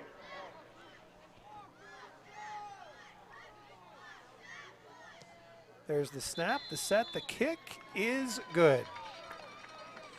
Whitmer's kick is good. A look at the Fox Pro scoreboard, 7 minutes, 41 seconds left in the third quarter. Cedar Cliff 20, Mifflin County 6. Yeah, the Colts definitely wasted no time getting down there to score. Yeah, there was nothing really fancy about that drive. It was just, we're just going to come right at you. And, you know, over the course of a game, we mentioned the difference in the line of scrimmage. And Cedar Cliff, you know, I don't have all the numbers here in front of me, but I'm going to say an inch or two and maybe 10 to 15 pounds a guy. Certainly. Or more. Certainly. They all look all weigh like 6 foot at least. Yeah. At least. And some of those, you're looking at some of the weights there. I mean, we're giving up probably 15, 20 pounds a guy there in the line of scrimmage, and I think it's starting to show here, at least on that first drive of the third quarter. Let's hope maybe we can get the ball on offense here and turn the tide a little bit. But our score is now 20-6 in favor of the Colts with 7:41 left in the third quarter. That's the other thing. They ate up a lot of clock right there. Chewed up about half of that quarter on that drive. So Huskies are going to get it back. Maybe we can get something out of Gage Schaefer back here on this kick. Let's see.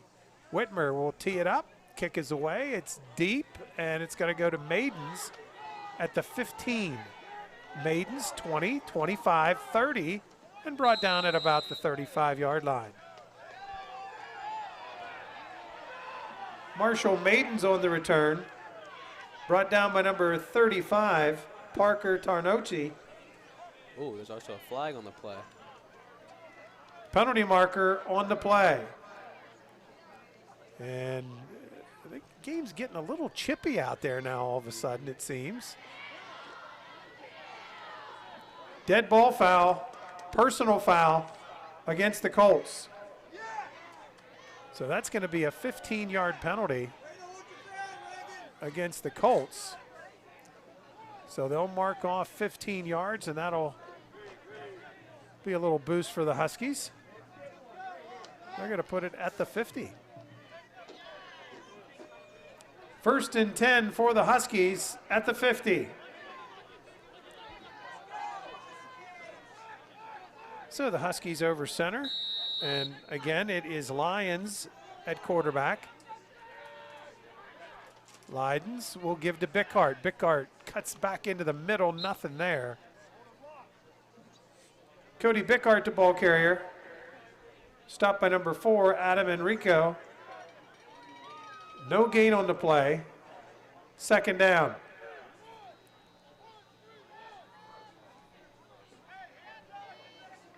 Dan King, wide receiver, shuffling into play from the sideline.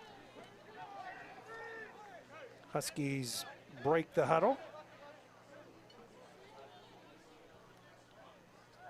Under 7 minutes now and counting in the third quarter. Huskies trailing 20-6. Lyons looks to throw, and he's going to be sacked. Lyons is sacked on the play by number 32, Elijah Akeda. Loss of 6 on the play. And the Colts, unfortunately, here in this third quarter, is kind of taken over the line of scrimmage.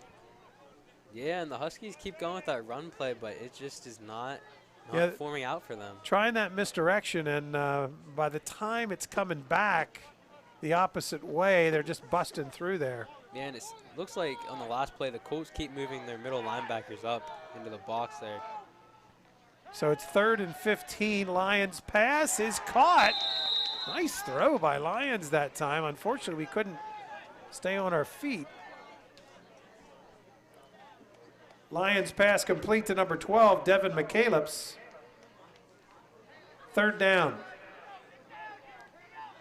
So it's going to be, correction, 4th down. So it's going to be 4th down and 5 at midfield. And do you go for this? Looks like the answer for Coach Seckler is yes, we're going to go for it. So 4th and 5, wideouts to each side of the field. Wouldn't be surprised if we see Jaden Jackson involved, and it's going to be a pass to Jackson down the near side, and Jaden can't get there, or did he catch that? Did he catch that? The refs are saying he didn't. Wow. Boy, the ball, Jaden, I guess it's incomplete. Pass intended for number 10, Jaden Jackson, is incomplete. And I apologize, but in the booth with the rain and everything, we've got a glare here and can't quite see what happened on that, but the ball was well short. Our audience probably had a better look than we did. And he almost made a circus catch on that, it looked like. I mean, he did a great job keeping his eye on it, following the ball the whole way through. It bounced off the corner's shoulder, and he followed it through. I thought he caught that, honestly. So here we go. Back to the Colts. 1st and 10. At the 45, they lead 20-6. Give up the middle. Big hole. Oh, and a strong hit, and now a whistle on the play. Not sure what that was.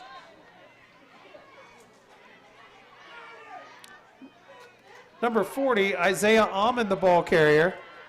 Penalty marker on the play. I thought that was a clean hit by the Huskies, to be honest, and I think that's what he called. Something with that hit. Either that or they started with too many players, like they didn't have enough players, because I know I saw a Big Heart run from on the sidelines over here. And that's where the flag is. And he was the one who made the tackle too, so. But I don't know.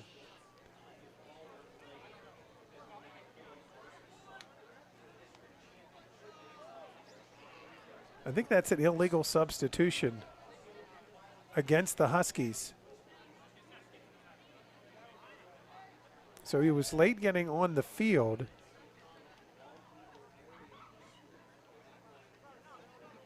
Illegal substitution against the Huskies. That penalty is declined. 2nd down. So they'll take the result of the play. Pick up 9. And it's 2nd down and a short 1 for the Colts. McMeans under center, gives to the tailback. And he's got a big hole on the left side, and he's ripping through is number 40, Isaiah Almond. Number 40, Isaiah Almond, the ball carrier. 1st down, Colts at the Husky 22. And they are just starting to wear down the Huskies, it looks like now. And again, got a comment on this. Fresh bodies in there, Trent. Yeah, that's the rotation that they've been doing all game, and it's finally turning out for them. And I tell you what, this little tailback, or this little fullback, Elijah Akeda, number 32, is really punishing blockers. Oh, yeah, and there goes Almond again, and he's going to score. He's going to go in for the touchdown. 22-yard touchdown run for number 40, Isaiah Almond. Yeah, like exactly like you were saying, he made a perfect hole there for the fullback, for the running back to get through there. Yeah, Akeda, just a little like bowling ball goes through there and just pounds whoever is in the hole. And then whether it's Reynolds Vasquez or in that case Isaiah Almond, they just kick out and to the house. So it's 26-6, extra point. Whistle on the play. Penalty marker on the play. Illegal procedure against the Colts. So I assume the Huskies will take that and push them back 5 and will re-kick. But this is a different Colt team out of the locker room. I mean, they look much more focused, much more sharp, and they have just dominated the line of scrimmage here in this 3rd quarter. Huskies scored the first 6 of the game, and it's been 26 unanswered from the Colts. Here's the extra point attempt, and it's no good. Whitmer's extra point is no good. A look at the Fox Pro scoreboard with 4:34 left in the third quarter. Cedar Cliff 26, Mifflin County 6. So the visitors have certainly taken charge here in quarter number 3 as the Huskies will try to regroup here. Final home game of the season, just a shortened 4-game season. Of course, it was, it's been a bizarre year, a bizarre season the whole way around. And for the Huskies, those injuries, Trent, a couple weeks ago, certainly taking their toll too, losing some of our top players. But here in the second half, it just looks like we've just worn down a little bit. Yeah, actually with injury with Bryson Hassinger, he just got done with surgery today. His mom said he came out well. He did good. Great. Surgery went great, but just starts a long road of recovery now. Yeah, Bryson was looking to have a really good senior year too. Just it's just not a good situation when anybody gets hurt, and Bryson certainly was going to be a standout this year on the team. There's the kick by the Colts, and it's going to be Marshall Maidens on the return. And Maidens fighting for yardage. And now a late flag, and things are getting a little chippy. Penalty marker on the play. So this is where you just want to keep moving here and not have anything happen on the field, as both sides are had a couple personal fouls. Let's see what they call on this one. Dead ball foul, personal foul against the Huskies. Dead ball foul, personal foul against Mifflin County. So you just can kind of see it too at the line of scrimmage. You look at the Colts, a little more bounce in their step. They look a little more fresh, and now that 15-yard penalty is going to push the Huskies back.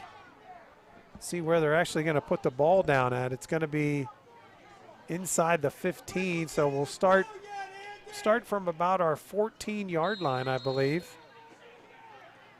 So 1st and 10 for the Huskies. Mifflin County needs something to turn the mojo here a little bit. So they've given up 26 unanswered points. It's 26-6 in favor of Cedar Cliff. There's a pass complete to Torquato, and Luke will get some good positive yardage.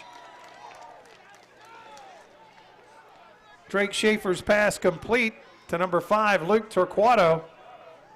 First down, Huskies at the 36. Oh, Luke showing some fight there. You mentioned, there's a lot of seniors on this team. Oh, yeah. Who we've already had senior night, but this is their last night at Mitchell Field. Yeah, they're definitely going to be playing their hearts out tonight. They want to lay it all on the line. It is 26-6, but they're still going to keep trying to pull a win out here. Pass complete to Jackson. He breaks the tackle at the 40-45, and Jaden run out of bounds. Pass complete to Jaden Jackson. Stopped by number 35, Parker Tarnochi. First down, Huskies at the 49. Yeah, no matter what, it's got a long way to go to come back. There is still a lot of time left in the game, but you're right. As a senior, you want to go out, leaving it out on the field, playing as hard as you can, and the Huskies trying to get a march going here. Out of the shotgun, Drake Schaefer, a senior at quarterback, throws, and it's almost intercepted. Schaefer's pass is incomplete, broken up by number 40, Isaiah Amon. And Amon had a touchdown gift wrapped right in his arms right there, but couldn't make the interception. And that stops the clock with 3 minutes and 47 seconds left in this third quarter.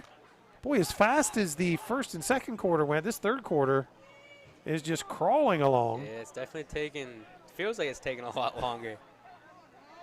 Drake Schaefer out of the shotgun, takes the snap, gives to Gage Schaefer, he's gone. 40, 30, 20, 10, bye-bye. Schaefer scores. Touchdown, Gage Schaefer. 51-yard touchdown run for Schaefer. That was just Beautiful vision there from Schaefer. He saw they were blitzing. That was a heavy blitz. He just got out to the outside, found a wide open hole. Good block there from a wide receiver to hold the corner out there. Boy, Gage, you talk about a gift wrap touchdown. We said that Almond dropped one. Well, Gage just got it. He got that handoff, and he's got to be congratulating some linemen as they really busted a hole open there. And your buddy kicks it through. Alice Keller with a good PAT. Keller's kick is good. A look at the Fox Pro scoreboard, 3:38 left to play in the third quarter. Cedar Cliff 26, Mifflin County 13. So a nice little run there from the Huskies as they, just as we were talking about. Seniors playing their last game, had a couple big plays in a row there by a couple of seniors. Gage Schaefer, the quarterback, with a nice throw on the previous play, and then you get Gage Schaefer, another senior, who busts one for 50-plus yards, and the Huskies on the board, and it's now a 13-point lead at 26-13. Stranger things have happened. There's still a long way to go in this game. So that was a big answer for the Huskies. And, you know, it's little things. That started with that 15-yard penalty. Gave the Huskies a little shot in the arm, and they ended up making something out of it. So Huskies set to kick it off. Ben Yingling has it teed up. And I don't think we want to kick it back there to number 22, Reynolds Vasquez. Ben Yingling has it teed up for the Huskies.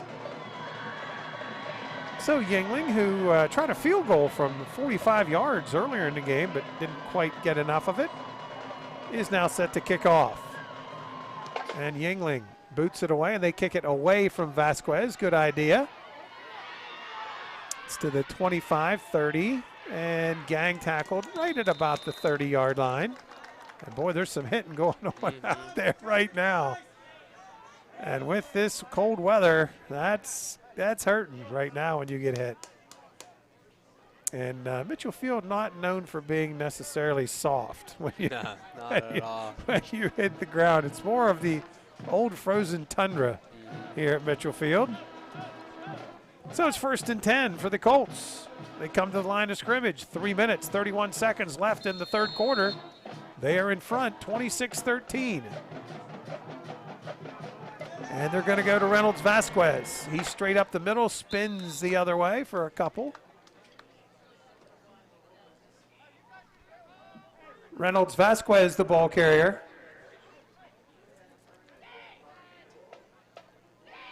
Gain of 3 on the play. 2nd down and 7.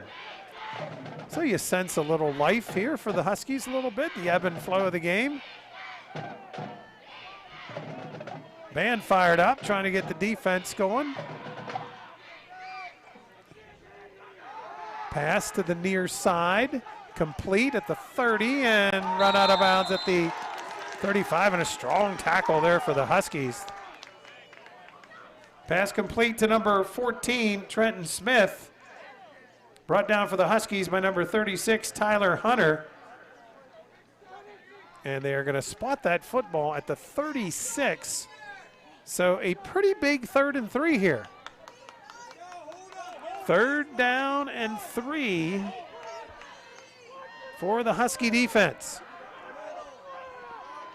And they're going to go to Reynolds Vasquez and look out. He's at the 40, 45, 50, spins at the 40. And he's brought down in Mifflin County territory at the 41. Reynolds Vasquez, the ball carrier. Tripped up at the 41-yard line. 1st down, Colts. A lot of speed there, a lot of good moves. Nice little block at the point of attack. And once he gets in open space, he's almost gone immediately after that. He's pretty tall, actually more tall and thin than you would see for most tailbacks. But he's got a big stride there. Now we have a whistle. Illegal substitution against the Colts. So a penalty marker had an illegal substitution against Mifflin County earlier.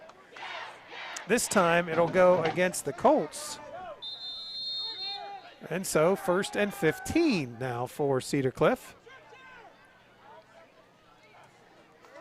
And they have a new quarterback in there, and his pass is intercepted. Pass is intercepted by number 1, Drake Schaefer. First down, Huskies. So that is turnover, I believe, number 4, right? Yeah, I believe so. So 4 turnovers for Cedar Cliff, despite the fact that they're leading 26-13. And here come the Huskies again. So Schaefer did a nice job stepping in front of that one. The senior has something to remember from his last night at Mitchell Field. And Jared Lyons will be back in at quarterback. Lyons calling the signal, straight back to pass. Quick out to the far side, it's caught by Bickart. Lyons pass complete to number 26, Cody Bickart. Gain of 7 on the play. 2nd down and 3. So the clock running, now under 2 minutes left in the 3rd quarter. The lead is 13 points for the Huskies, or for the Colts, excuse me.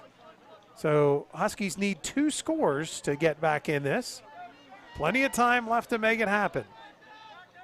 Lyons out of the gun again, calls the signals. He's going to run it straight up the gut. He's got a hole. He's across the 40 to the 45. They don't have enough for the first down. Jared Lyons, the ball carrier, stopped by number 40, Isaiah Almond. First down, Huskies at the 45. So Mifflin County working themselves back in this. Really felt like, to be honest with you, that this game was going to be a problem in that 3rd quarter because they came out and just kicked us a couple times. Give the Huskies credit. Big play on a touchdown run from Gage Schaefer. Now here we are near midfield. Driving again. Lyons out of the gun. Gives to Schaefer. Gage tries the right side and gets a couple. Gage Schaefer, the ball carrier. Stopped by number 50, Hunter Garson. Gain of 4, 2nd down and 6. So 4-yard gain for the Huskies on the little off-tackle play. Clock is going to be under 30 seconds in the 3rd quarter when we take this snap. Huskies keep liking that shotgun. Lyons with Schaefer beside him in the backfield. 2-step drop. Bingo. He's got Jackson in the slot, and there he goes. Jaden's got a hole and a big gain. Lyons pass complete to number 10, Jaden Jackson. First down, Huskies at the Colt 20. Boy, that was a pretty looking pattern. Boy, they had a big gap there, and Jaden, I thought for a second. I thought he was gone. Yeah, I thought he might split that. He had a tough angle, but I thought his speed might get him there. But nice throw and catch for the Huskies, and we are in business.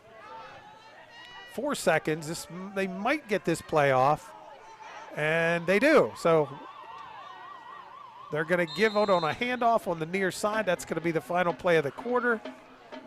Schaefer, the ball carrier, brought down for a loss on the play. And that's going to be the final play of the 3rd quarter. We'll switch ends here at Mitchell Field with the score.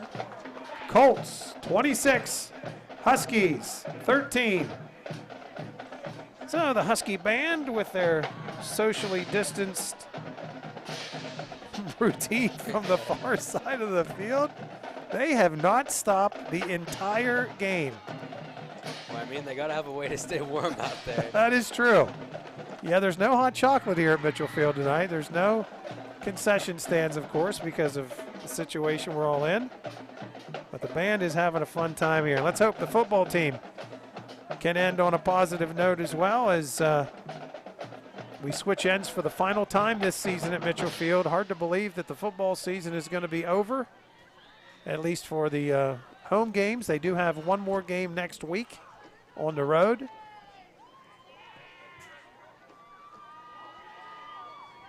And for Mifflin County, they're going to try to finish this 4th quarter off in style. We're set to begin the 4th quarter. Huskies trailing by 13 Lyons at quarterback, takes the snap, looking, still looking, scrambling to his right, and he's going to be run out of bounds.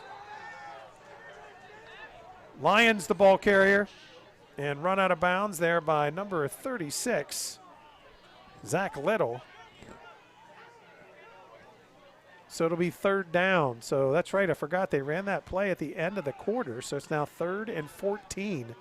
So big 2 plays here for the Huskies. 3rd down and 14 for the Huskies. So Lyons out of the gun, Schaefer again beside him. This time Jaden Jackson and Torquato both to the left. Snap, Lyons looking, gonna run to the 20. Lyons heading towards the far side of the field. He's gonna be chased out of bounds by Allman. Lyons the ball carrier, run down by number 40, Isaiah Allman.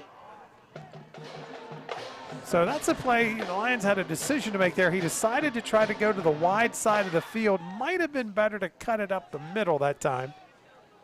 And the speed from Allman, he really closed on him quick. So now a huge 4th down here. It's 4th down and 5. And the Huskies need a big play right here. 4th down and 5 for the Huskies. Again, same formation. And again, they go with Jackson to the far side of the field. They're going to throw that way, and it's caught. Did he get there? It's going to depend on the spot. Pass complete to number 10, Jaden Jackson. And that's enough for a 1st down for the Huskies. Not only is it a 1st down, it's 1st and goal for the Huskies. They're going to spot it just inside the 10.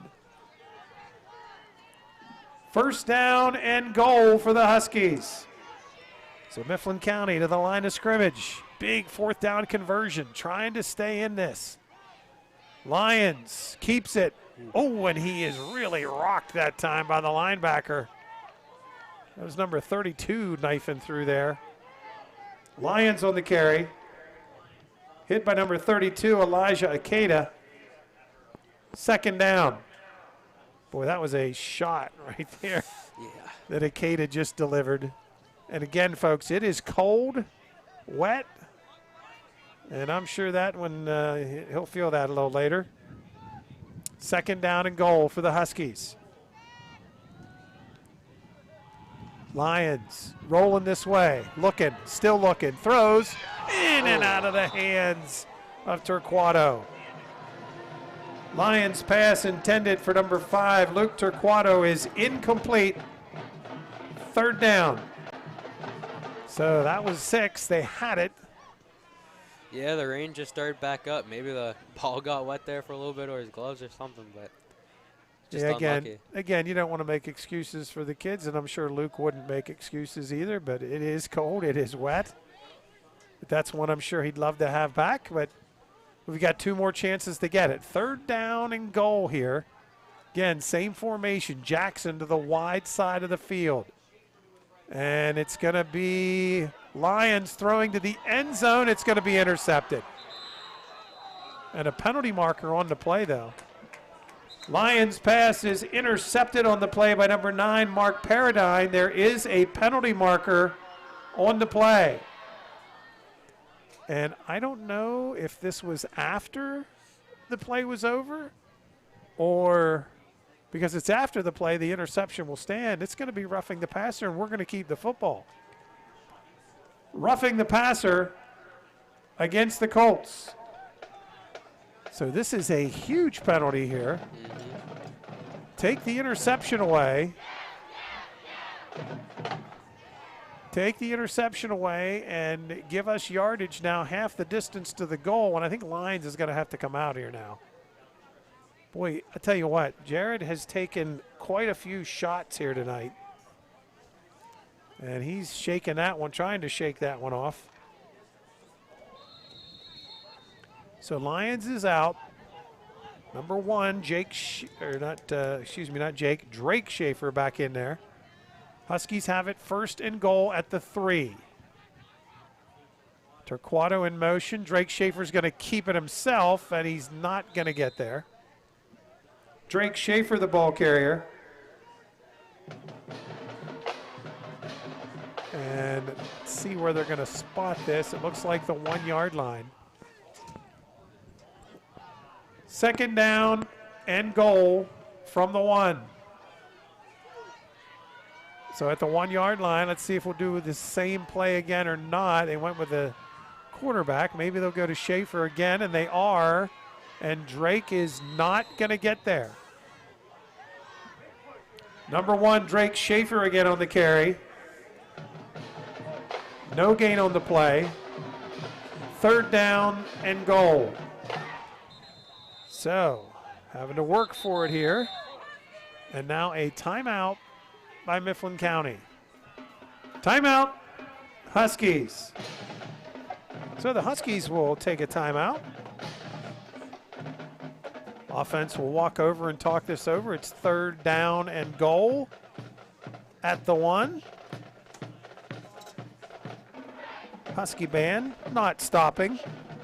They have just been non-stop action over there to the band. They are getting their money's worth tonight over there if it's their last time here at Mitchell Field. Actually, they are going to have a performance here. I believe next Friday here they're going to do a performance, just the band here at Mitchell Field. So they will be back, not with the football team, but they will be back here at Mitchell Field one more time. But they are making the most of their last football game. So here comes the offense back out on the field for the Huskies with 9:39 showing on the clock. 2 big plays here for the Huskies to try to get in this end zone. They trail 26-13. And this time under center is Drake Schaefer. Maybe just the traditional sneak or maybe a regular handoff. You don't see the Huskies under center much. Schaefer gives to Gage Schaefer, and he is not going to get there. Number 6, Gage Schaefer on the carry. Schaefer stopped on the play by number 71, Claude Godnex. 4th down. So 4th down and goal, and it comes down to this play. It's been a long drive here for the Huskies, and it's going to come down to one play, and I think they lost yardage on that. I think it's more like 2 yards now, actually. So here we go. They'll go back to the shotgun. And now a whistle. Timeout, Huskies. So the Huskies take a timeout. And that rain is coming down pretty good again, folks, as the umbrellas are coming up.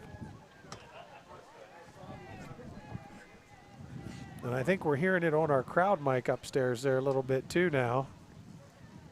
But the rain is definitely coming back down again.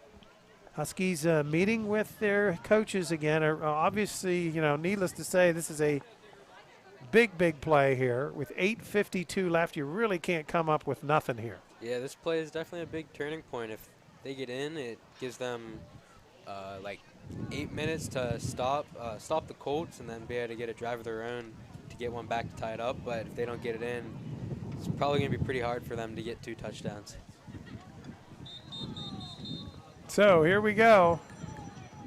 Huskies set to come out on the field. Here they come. And let's see who we go to. How you feeling, Shade? Who we going to here? I feel like they're going to hand it off to Gage Schaefer here and just try to get him to work through the line. 4th and goal. It's Drake Schaefer. He's going to throw it, and it's caught. Touchdown. Drake Schaefer's pass is complete for a touchdown to number 6, Gage Schaefer. So a big decision, and I love the play call actually that time. Schaefer to Schaefer, and the Huskies are back in it. Looks like they're going. Are they kicking it, or are they going? I think we're going to kick it. We got your guy back in there. Keller is back in there. So Keller back on the field to try to kick it. We're down 7. This obviously could be a real big extra point in the scheme of things. There's the snap. Keller's kick is up, and bingo, he got it. Keller's kick is good. 8 minutes, 48 seconds left in the fourth quarter. It's now Cedar Cliff 26, Mifflin County 20. And so the Huskies hanging in there. And the band continued to play on. So anybody's ball game here with 8:48 to go. Obviously we need a defensive stance here by the Huskies. Special teams having a meeting there before they head out back out onto the field. But 8:48, who knows? Anything can happen here right now. You know, if you're going to battle this long in the cold and the wind and the rain, you might as well win it. So let's see if we can pull this out. Ben Yingling will kick off here for the Huskies. We haven't really been kicking real deep, and again, you got to keep it away from Reynolds Vasquez, as he has had a big night. I'm sure he's well over 100 yards this evening.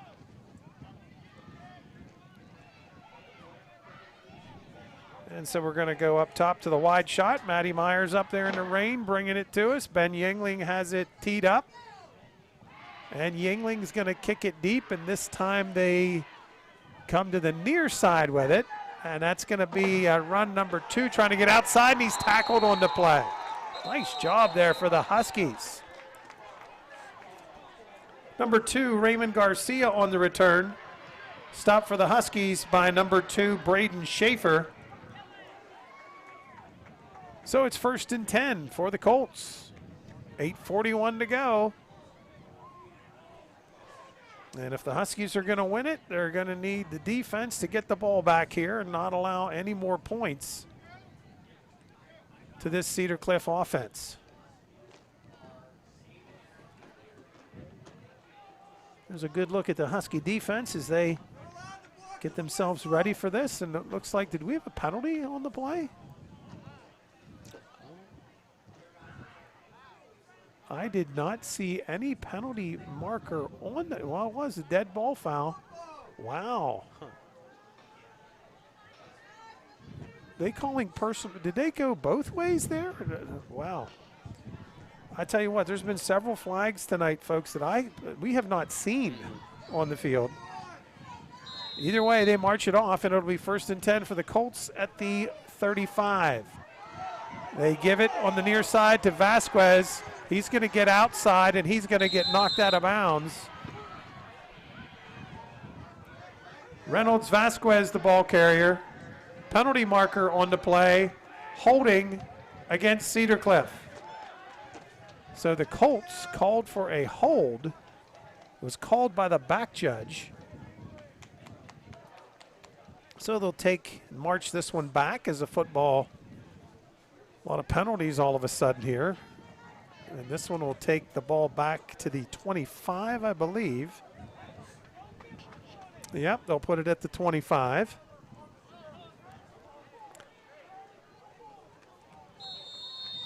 So the Colts digging a hole here. 1st down and 20 for the Colts.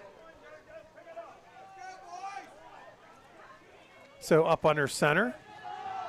They give to Vasquez, and he's going to be brought down. Nice play there by the Husky linebacker, Popo. Reynolds Vasquez, the ball carrier. Brought down by Popo.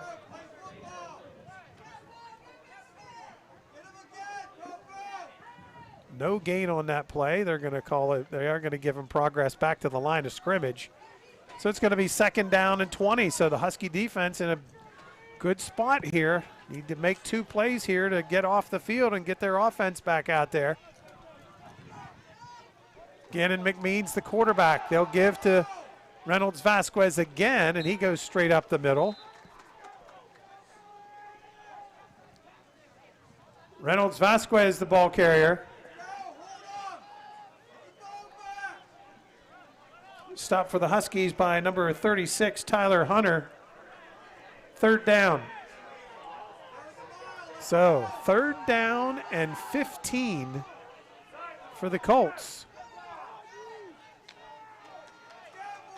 Every time they've needed a play, somehow number 14, Trenton Smith, has been involved. He's the wide out to the near side of the field. They're going to throw. They're going to go the other way. There's a penalty marker on the play. And there's Reynolds Vasquez with a stiff arm, and he's run out of bounds. Pass complete to number 22, Reynolds Vasquez. Penalty marker on the play. So another penalty marker and another hold. Holding against Cedar Cliff. So the flags have been flying against the Colts here on this last drive. That's an interesting decision here. He didn't get enough for the first down. It would be 4th and about 5. But instead, they're going to take the penalty. And, I mean, it's a big penalty. It's from the spot of the foul. It's going to take it all the way back to the 17. So it's going to be 3rd and 27. 3rd down and 27 for the Colts.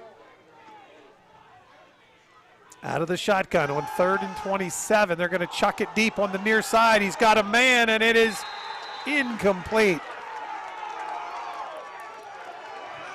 Pass intended for number 14, Trenton Smith, is incomplete. 4th down. And so when the Huskies needed a big play, they got it. And as they're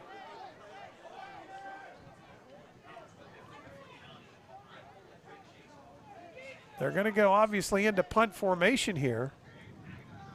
And have they punted in this game yet? I was just about to say, I think this is the first time we'll see what the punter can do tonight. Yeah, I don't think we've seen him yet. And Jaden Jackson is deep for the Huskies. So let's see what happens out of this. It's 4th and 27. He'll be punting. He's standing right now on his 5-yard line. Snap back, punt. It's short and end over end. And it takes a bounce that's not too bad for the Huskies. Punt is down by number 36, Zach Little. 1st down, Huskies. So Mifflin County will take over 1st and 10. They're going to put it right at the 45, trailing 26-20. Huskies will have a chance to make a run at it here. Yeah, they definitely want to be smart about this drive, as they want to get down there with enough time so that they can just waste enough so that the Colts don't have enough time to come back and get another one, because if they get a field goal, then they're in the lead. Here we go. Schaefer beside the quarterback. Lions in the backfield. Bickard in motion. They give to Bickard, and Cody's not going to get much on that one. Number 26, Bickard, the ball carrier. Penalty marker on the play. Boy, and now we're having flags on almost every play here. Holding against Mifflin County. So now all of a sudden holding penalties are the norm. And that'll push it back to the 45 of Mifflin County, and now they're going to be in the same situation the Colts were in with a 1st and 20. So Huskies need to find a way to get this conversion. Got 4 downs here to try to get these 20 yards. Boy, the momentum has shifted back and forth several times here in this 4th quarter. 1st down and 20. Lions pump fakes, dances around in the backfield, and he's going to go down. Lions is sacked on the play. Number 5, Cameron Dantzler. And number 67, Seth Gillen on the tackle. And so now this is very similar to the Cedar Cliff drive we just saw. It's now 2nd down and 22 as the Huskies are pushed back a little more. They come to the line of scrimmage. Lions throwing deep. He's got Bickard, and it's caught, and he's run out of bounds. Lions pass complete to number 26, Cody Bickard.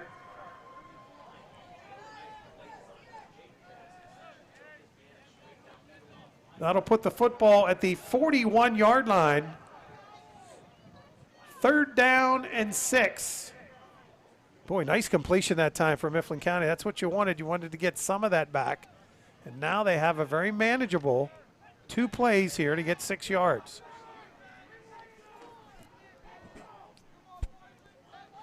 Again, out of the shotgun. Lions at quarterback. Drops, rolls to his right. He's being rushed. Look out, he's got to throw it, and he gets it to Torquato. Lions pass complete to number 5, Luke Torquato. Run out of bounds by number 40, Isaiah Almond. And so it's going to be the money down again here. 4th down, it's going to be about 4. They've got to get the ball to the 35-yard line. So the Huskies come to the line of scrimmage with a big play here.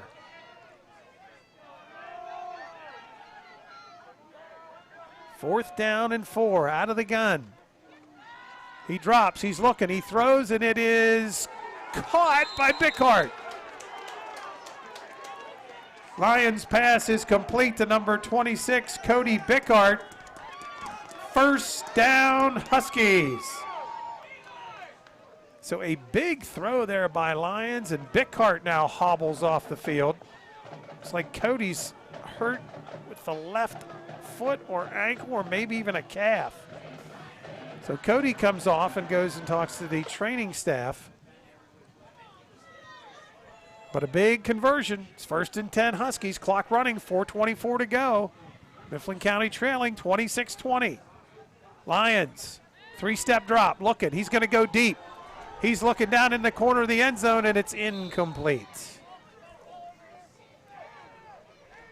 Lions pass intended for number 12, Devin McCalebs, is incomplete.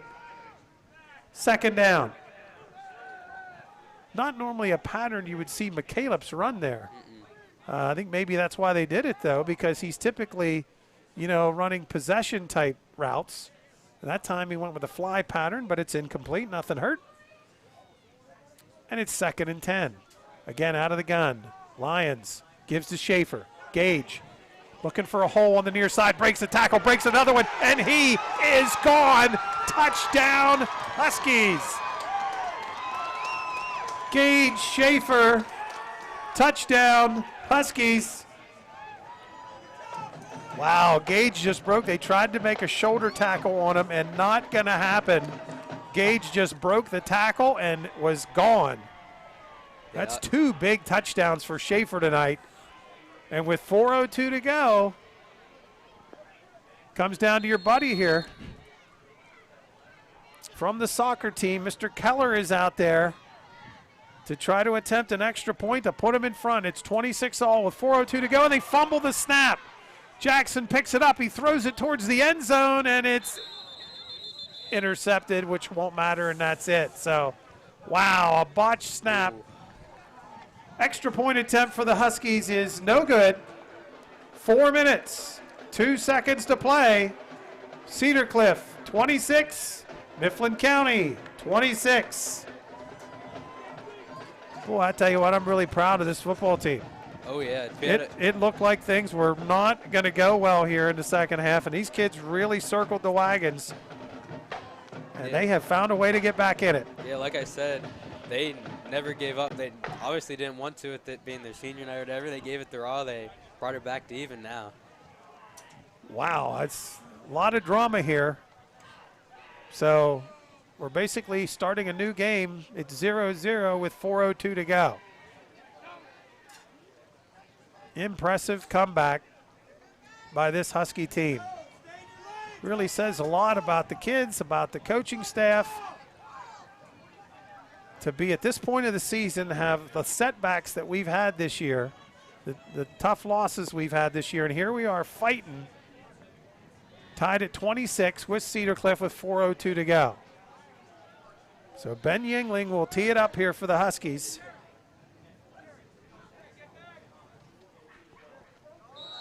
And again, need to keep it away from number 22, Jameer Reynolds Vasquez. Yingling approaches the ball. Kick is away. End over end, and they do kick it away from him. And it's fumbled. but picked up again, and now he slips and falls. Kick return by number 14, Trenton Smith. It's marked down at the 13-yard line. First down, Colts. So again, Cedar Cliff pinned back. So the Huskies with 3:58 to go have a big, real big defensive stand to make here. Mifflin County has one timeout left. Cedar Cliff has yet to take a timeout. So here we go, 1st and 10 for the Colts. And they're going to give to the tailback. Almond tries the right side and gets a couple. Almond, the ball carrier. Tripped up for the Huskies by number 18, Isaac Wilson. So a gain of, we'll give him maybe 3. We'll call it 2nd down and 7. Clock running. 3 minutes, 30 seconds left to play. Tied at 26. Reynolds Vasquez not in the game, surprisingly, right now, and Almond is the tailback. And they go to Almond again. Almond busts through a hole and gets a couple off the right side. Almond, the ball carrier. Stopped by number 9, A.J. French. So it's a big 3rd down here. Can't imagine that they would go for it on 4th if they don't get this. I mean, you're at your own 20-yard line. So I just can't imagine them going for it if they don't get it. Big play here. Now they bring the money back in here on 3rd down as Reynolds Vasquez returns. 3rd and 3. You got to think he's getting the football here. And he does. And we stuff him. Reynolds Vasquez, the ball carrier. Stopped by a host of Huskies at the 18-yard line. 4th down. And now the Huskies are going to get it back as they're going to go in punt formation again. And that first punt by Matt Switzer wasn't real good. And I notice now that Jaden Jackson is cheating up a little bit. He's only at the 40, so we should come out of this with really good possession here. Clock running, it'll be under 2 minutes when they get the punt away. They got 18 seconds left on the play clock, so I guess right now they're just letting as much clock run as they can. As the clock continues to wind, we're down to about 1 minute and 45 seconds. Now 8 seconds on the play clock. And that clock's going to run the whole way down, and now they take a timeout. So they elected to run as much time off the clock as they could. Timeout, Colts. So 1 minute and 37 seconds left to play in this ball game. Huskies heading over to the sideline to talk things over. And I did like the move there by Jackson. Jackson started cheating up, realizing, hey, this guy didn't hit the ball very well the last time. And it bounced and they got some yardage. Maybe I can cheat up here and make a play. So Mifflin County in position to make something happen here. They're going to get the ball back with about 1.5 minutes to go. Tied at 26. Yeah, the Huskies, they really have to be smart here with what they do after they get the ball because they only have 1 timeout remaining. So here we go. Punt formation. Again, Jackson will stand back to receive for the Huskies at about the 40. Whitmer in punt formation. There's the snap. It's a good one. He gets the punt away. It is short, but it's away from Jackson, so it's going to roll. And it takes a good roll for the Colts across midfield. Whitmer's punt is down by number 2, Raymond Garcia. First down, Huskies. So Mifflin County with 1 timeout left. 1 minute and 28 seconds showing on the clock. Tied at 26. So with Cedar Cliff burning that timeout, they have 2 timeouts left. A little surprised, again, if I would have thought they would have just punted and kept those 3 for the defense here to try to get the ball back, but They elected to do it the other way. And so here we go, Husky football at the 50. And it's Drake Schaefer now in at quarterback. Drake is going to run it, and not much doing there. Allman is there on the tackle. Drake Schaefer, the ball carrier. Penalty marker on the play. And this is going to be a big one here. They had nothing there, and they're going to call a personal foul against Allman. And that's going to be 15 yards. Personal foul against the Colts. That is really a costly penalty by Allman. And it was late. I mean, there's no doubt it was late. Whistles were blowing. He had Schaefer stopped for no gain. So instead of 2nd and 10, it's now 1st and 10. And instead of being at midfield, you're at the Husky 34-yard, or excuse me, at the Colt 34. Clock running, 1:14 to go. Drake Schaefer at quarterback, calls the signals. Rolling to his left, he's being rushed on the play. Schaefer trying to find somebody, turns the corner at the 40 and runs out of bounds at about the 35. Drake Schaefer, the ball carrier. Run out of bounds at the 33-yard line. 2nd down. Actually, they're going to mark that back at about the 35. The official on the near side was marking the 33, but I guess he probably did have the worst view. So they actually marked him back at the 35. So Schaefer really stopped for virtually no gain on that play. Going out of bounds did stop the clock. So 1:03 to play. Huskies to the line of scrimmage. And a whistle and a timeout by the Huskies. Timeout, Huskies. So Mifflin County burns their final timeout. So they'll be out of timeouts with 1:03 to go. And they're going to head over to talk it over on the sidelines here. So they'll be out of timeouts. 1:03 left. When they go back out on the field, it's going to be 2nd down and 10 for the Huskies. And again, that football is spotted just inside the 35-yard line. So still anybody's ball game. Of course, overtime is a possibility here as well. Yeah, we got to soon be getting into field goal range here. We know Yingling definitely has a leg to him. He tried from 45 earlier and missed it. Be anxious to see, depending on how much time's left, if they would try a field goal. So they got a lot of options still right now. Gage Schaefer's had 2 big touchdown runs in this game, and maybe he's got another one. Here we go. Huskies back out on the field at the line of scrimmage. 2nd down and 10. Drake Schaefer throwing, and it's incomplete.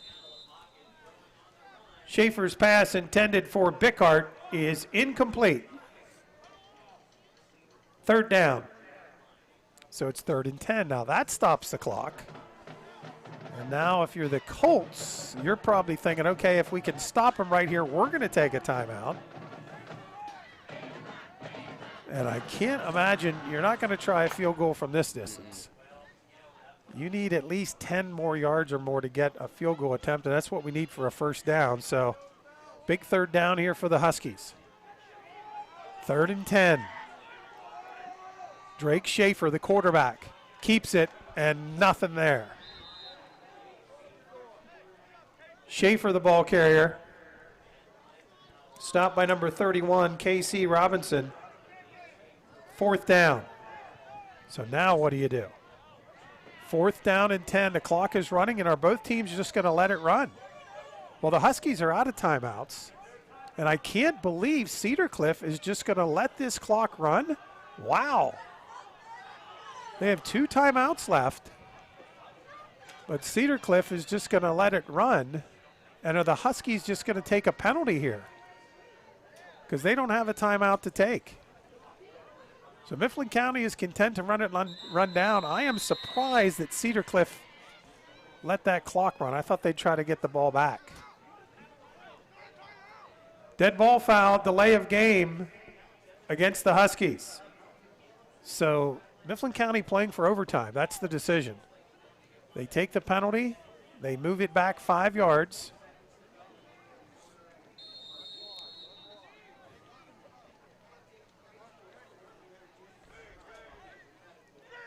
And so now on 4th and 15, they're just going to try to make a play here with 12 seconds left.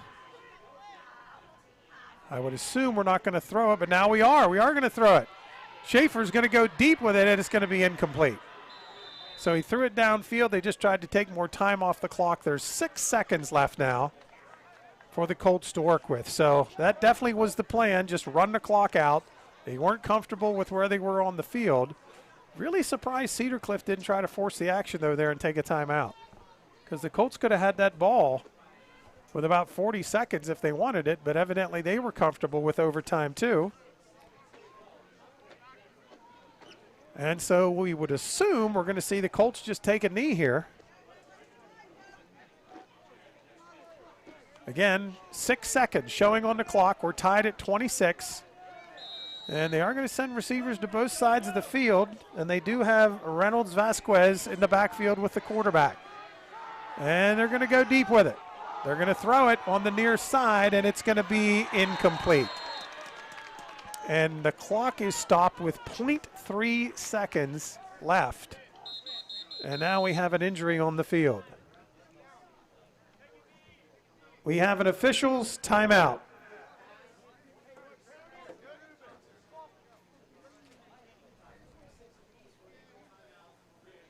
So we have a player down on the field, so we're going to keep it here as everybody's going to take a knee here at Mitchell Field and hope that things are all right there. And it looks like it maybe was just the wind knocked out of number 3, Josiah Seckler. He gets up. And so the clock stopped with 0.3 of a second left on it. And so we're going to have another play. So we'll come back to the line of scrimmage. The ball is sitting at the 40-yard line, barring a penalty. This will put us into overtime. I'll be anxious to see if they run a play or if they just take a knee here. Looks like they're going to run a play, though. They have wideouts to both sides of the field. They're going to just hand off up the middle. There goes Reynolds Vasquez across the 50, and he's going to be brought down at the 45-yard line. Reynolds Vasquez, the ball carrier. And that is the final play of the 4th quarter. We will head to overtime. So it's going to be overtime here tonight at Mitchell Field. Both teams will go to the sidelines and we'll get ready for the overtime period. Obviously, we're going to stay with you here on MCTV. And once we have the coin toss, we'll let you know what's happening. Again, you're watching live coverage of high school football right here on MCTV.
welcome back here to Mifflin County as we have the Huskies playing Cedar Cliff. We're in overtime.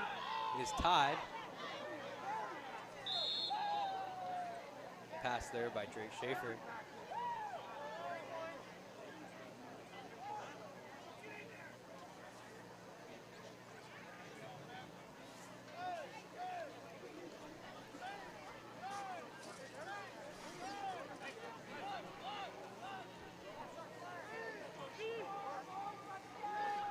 Here are the Huskies first and goal.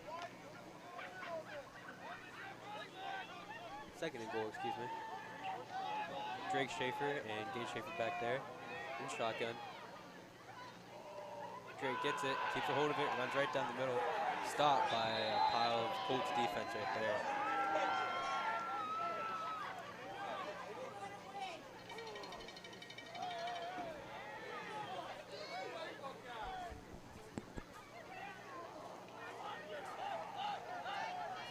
Schaefer is just trying to find anything he could there to get through the line.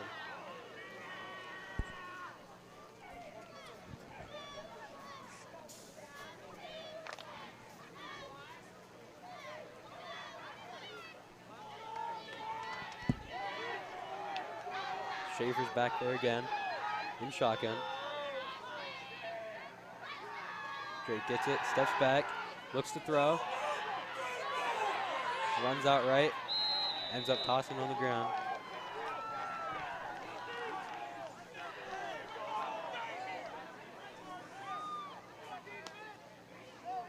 That brings up 4th down here.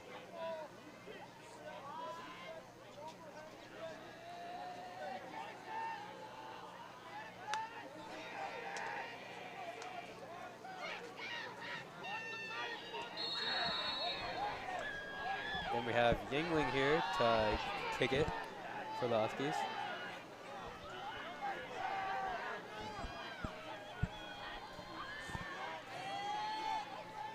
So Ben Yingling trying the field goal. Kick is good. So Yingling puts the Huskies up 29-26. And now, of course, it'll be Cedar Cliff's turn with the football.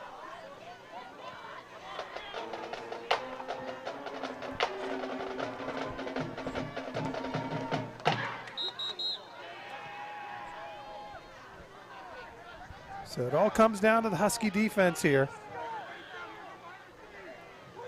They need to stop the Colts here to try to preserve the win. They fake to Vasquez. They've got a man wide open. The pass is caught. He's inside the 5, and he's going to score. Touchdown, Cedar Cliff.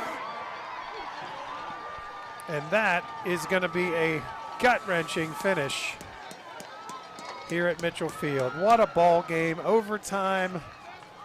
Huskies gave it all they had. And unfortunately, and we got to give them credit. That was a great play call right there. Something they hadn't run the entire ball game. They go to the far side of the field after faking it to Reynolds. Everybody went that way, and that is the ball game. It's a 32-29 victory. 32-29, the final score in favor of Cedar Cliff. And some mutual respect out there from both sides as these two teams really laid it out on the line tonight here. But it ends up being a 3-point victory for the Colts. It was a nice play call, little fake roll out to the far side of the field. Nice little pass out there as they found number 4, Adam Enrico, open, and he went into the end zone, scored the touchdown, and a victory for Cedar Cliff. Again, 32-29, our final score here from Mitchell Field. Trent, really a tough one, but got to really feel proud of our football team. Yeah, the seniors, they definitely played their heart out. The whole team did. They wanted to make this a good, memorable game for the seniors. This will be their last one, and Definitely one to remember, as they came back from 26-6 and got it up real close to overtime. You can't ask much more from a football team. Boy, that's a good point. You know, it was 6-0 Huskies and then 26 unanswered points by the Colts. And then it's the Huskies storming back and ended up coming up just short in the overtime. Couldn't get much going on the first possession of OT. Yingling did at least kick the field goal. Put them up 29-26. And the Colts celebrate. They improved to 3-3 on the season for the Huskies. Unfortunately, they end up coming up a little bit short, but really a good effort. I think everybody's got to feel pretty good out on that field, even though it didn't maybe end up the way they wanted. They certainly put forth a good effort here tonight at Mitchell Field. So that's going to be a wrap here tonight on MCTV. We thank you for being with us tonight. Huskies coming up just short. And again, we'll be wrapping up our fall sports coverage on MCTV later next week. Have a volleyball game coming your way for sure. And other than that, I'm not sure what else we do, frankly, have on the schedule at this point. And then hopefully we'll be with you in the winter sports season for wrestling, boys and girls basketball, swimming, and bowling. So that's what's coming ahead. Again, our thanks to our camera crew tonight. Trent, you want to run down that lineup for us one more time? Yeah, big shout-out goes to Maddie Myers, as she definitely had the roughest job up there on top of the roof. Yes, she did. Sydney Kyle out here in the wing. Then we had Asher Gideon back in the studio. We had Cassidy Gaze down the field getting some clips for sports video, and then Roger Hurto here and me, Trent Shade. Yeah, so it's been a lot of fun. We enjoyed being with you this fall on MCTV. Again, a volleyball game next week, and that'll wrap up our coverage. Again, a big shout out back in the studio to Asher Gideon, who's headed up a lot of our broadcasts this fall sports season, and we look forward to seeing you next week in our volleyball game and then this coming winter. So that's a wrap for Trent Shade. I'm Roger Hurto. Thanks for watching this presentation of MCTV Sports.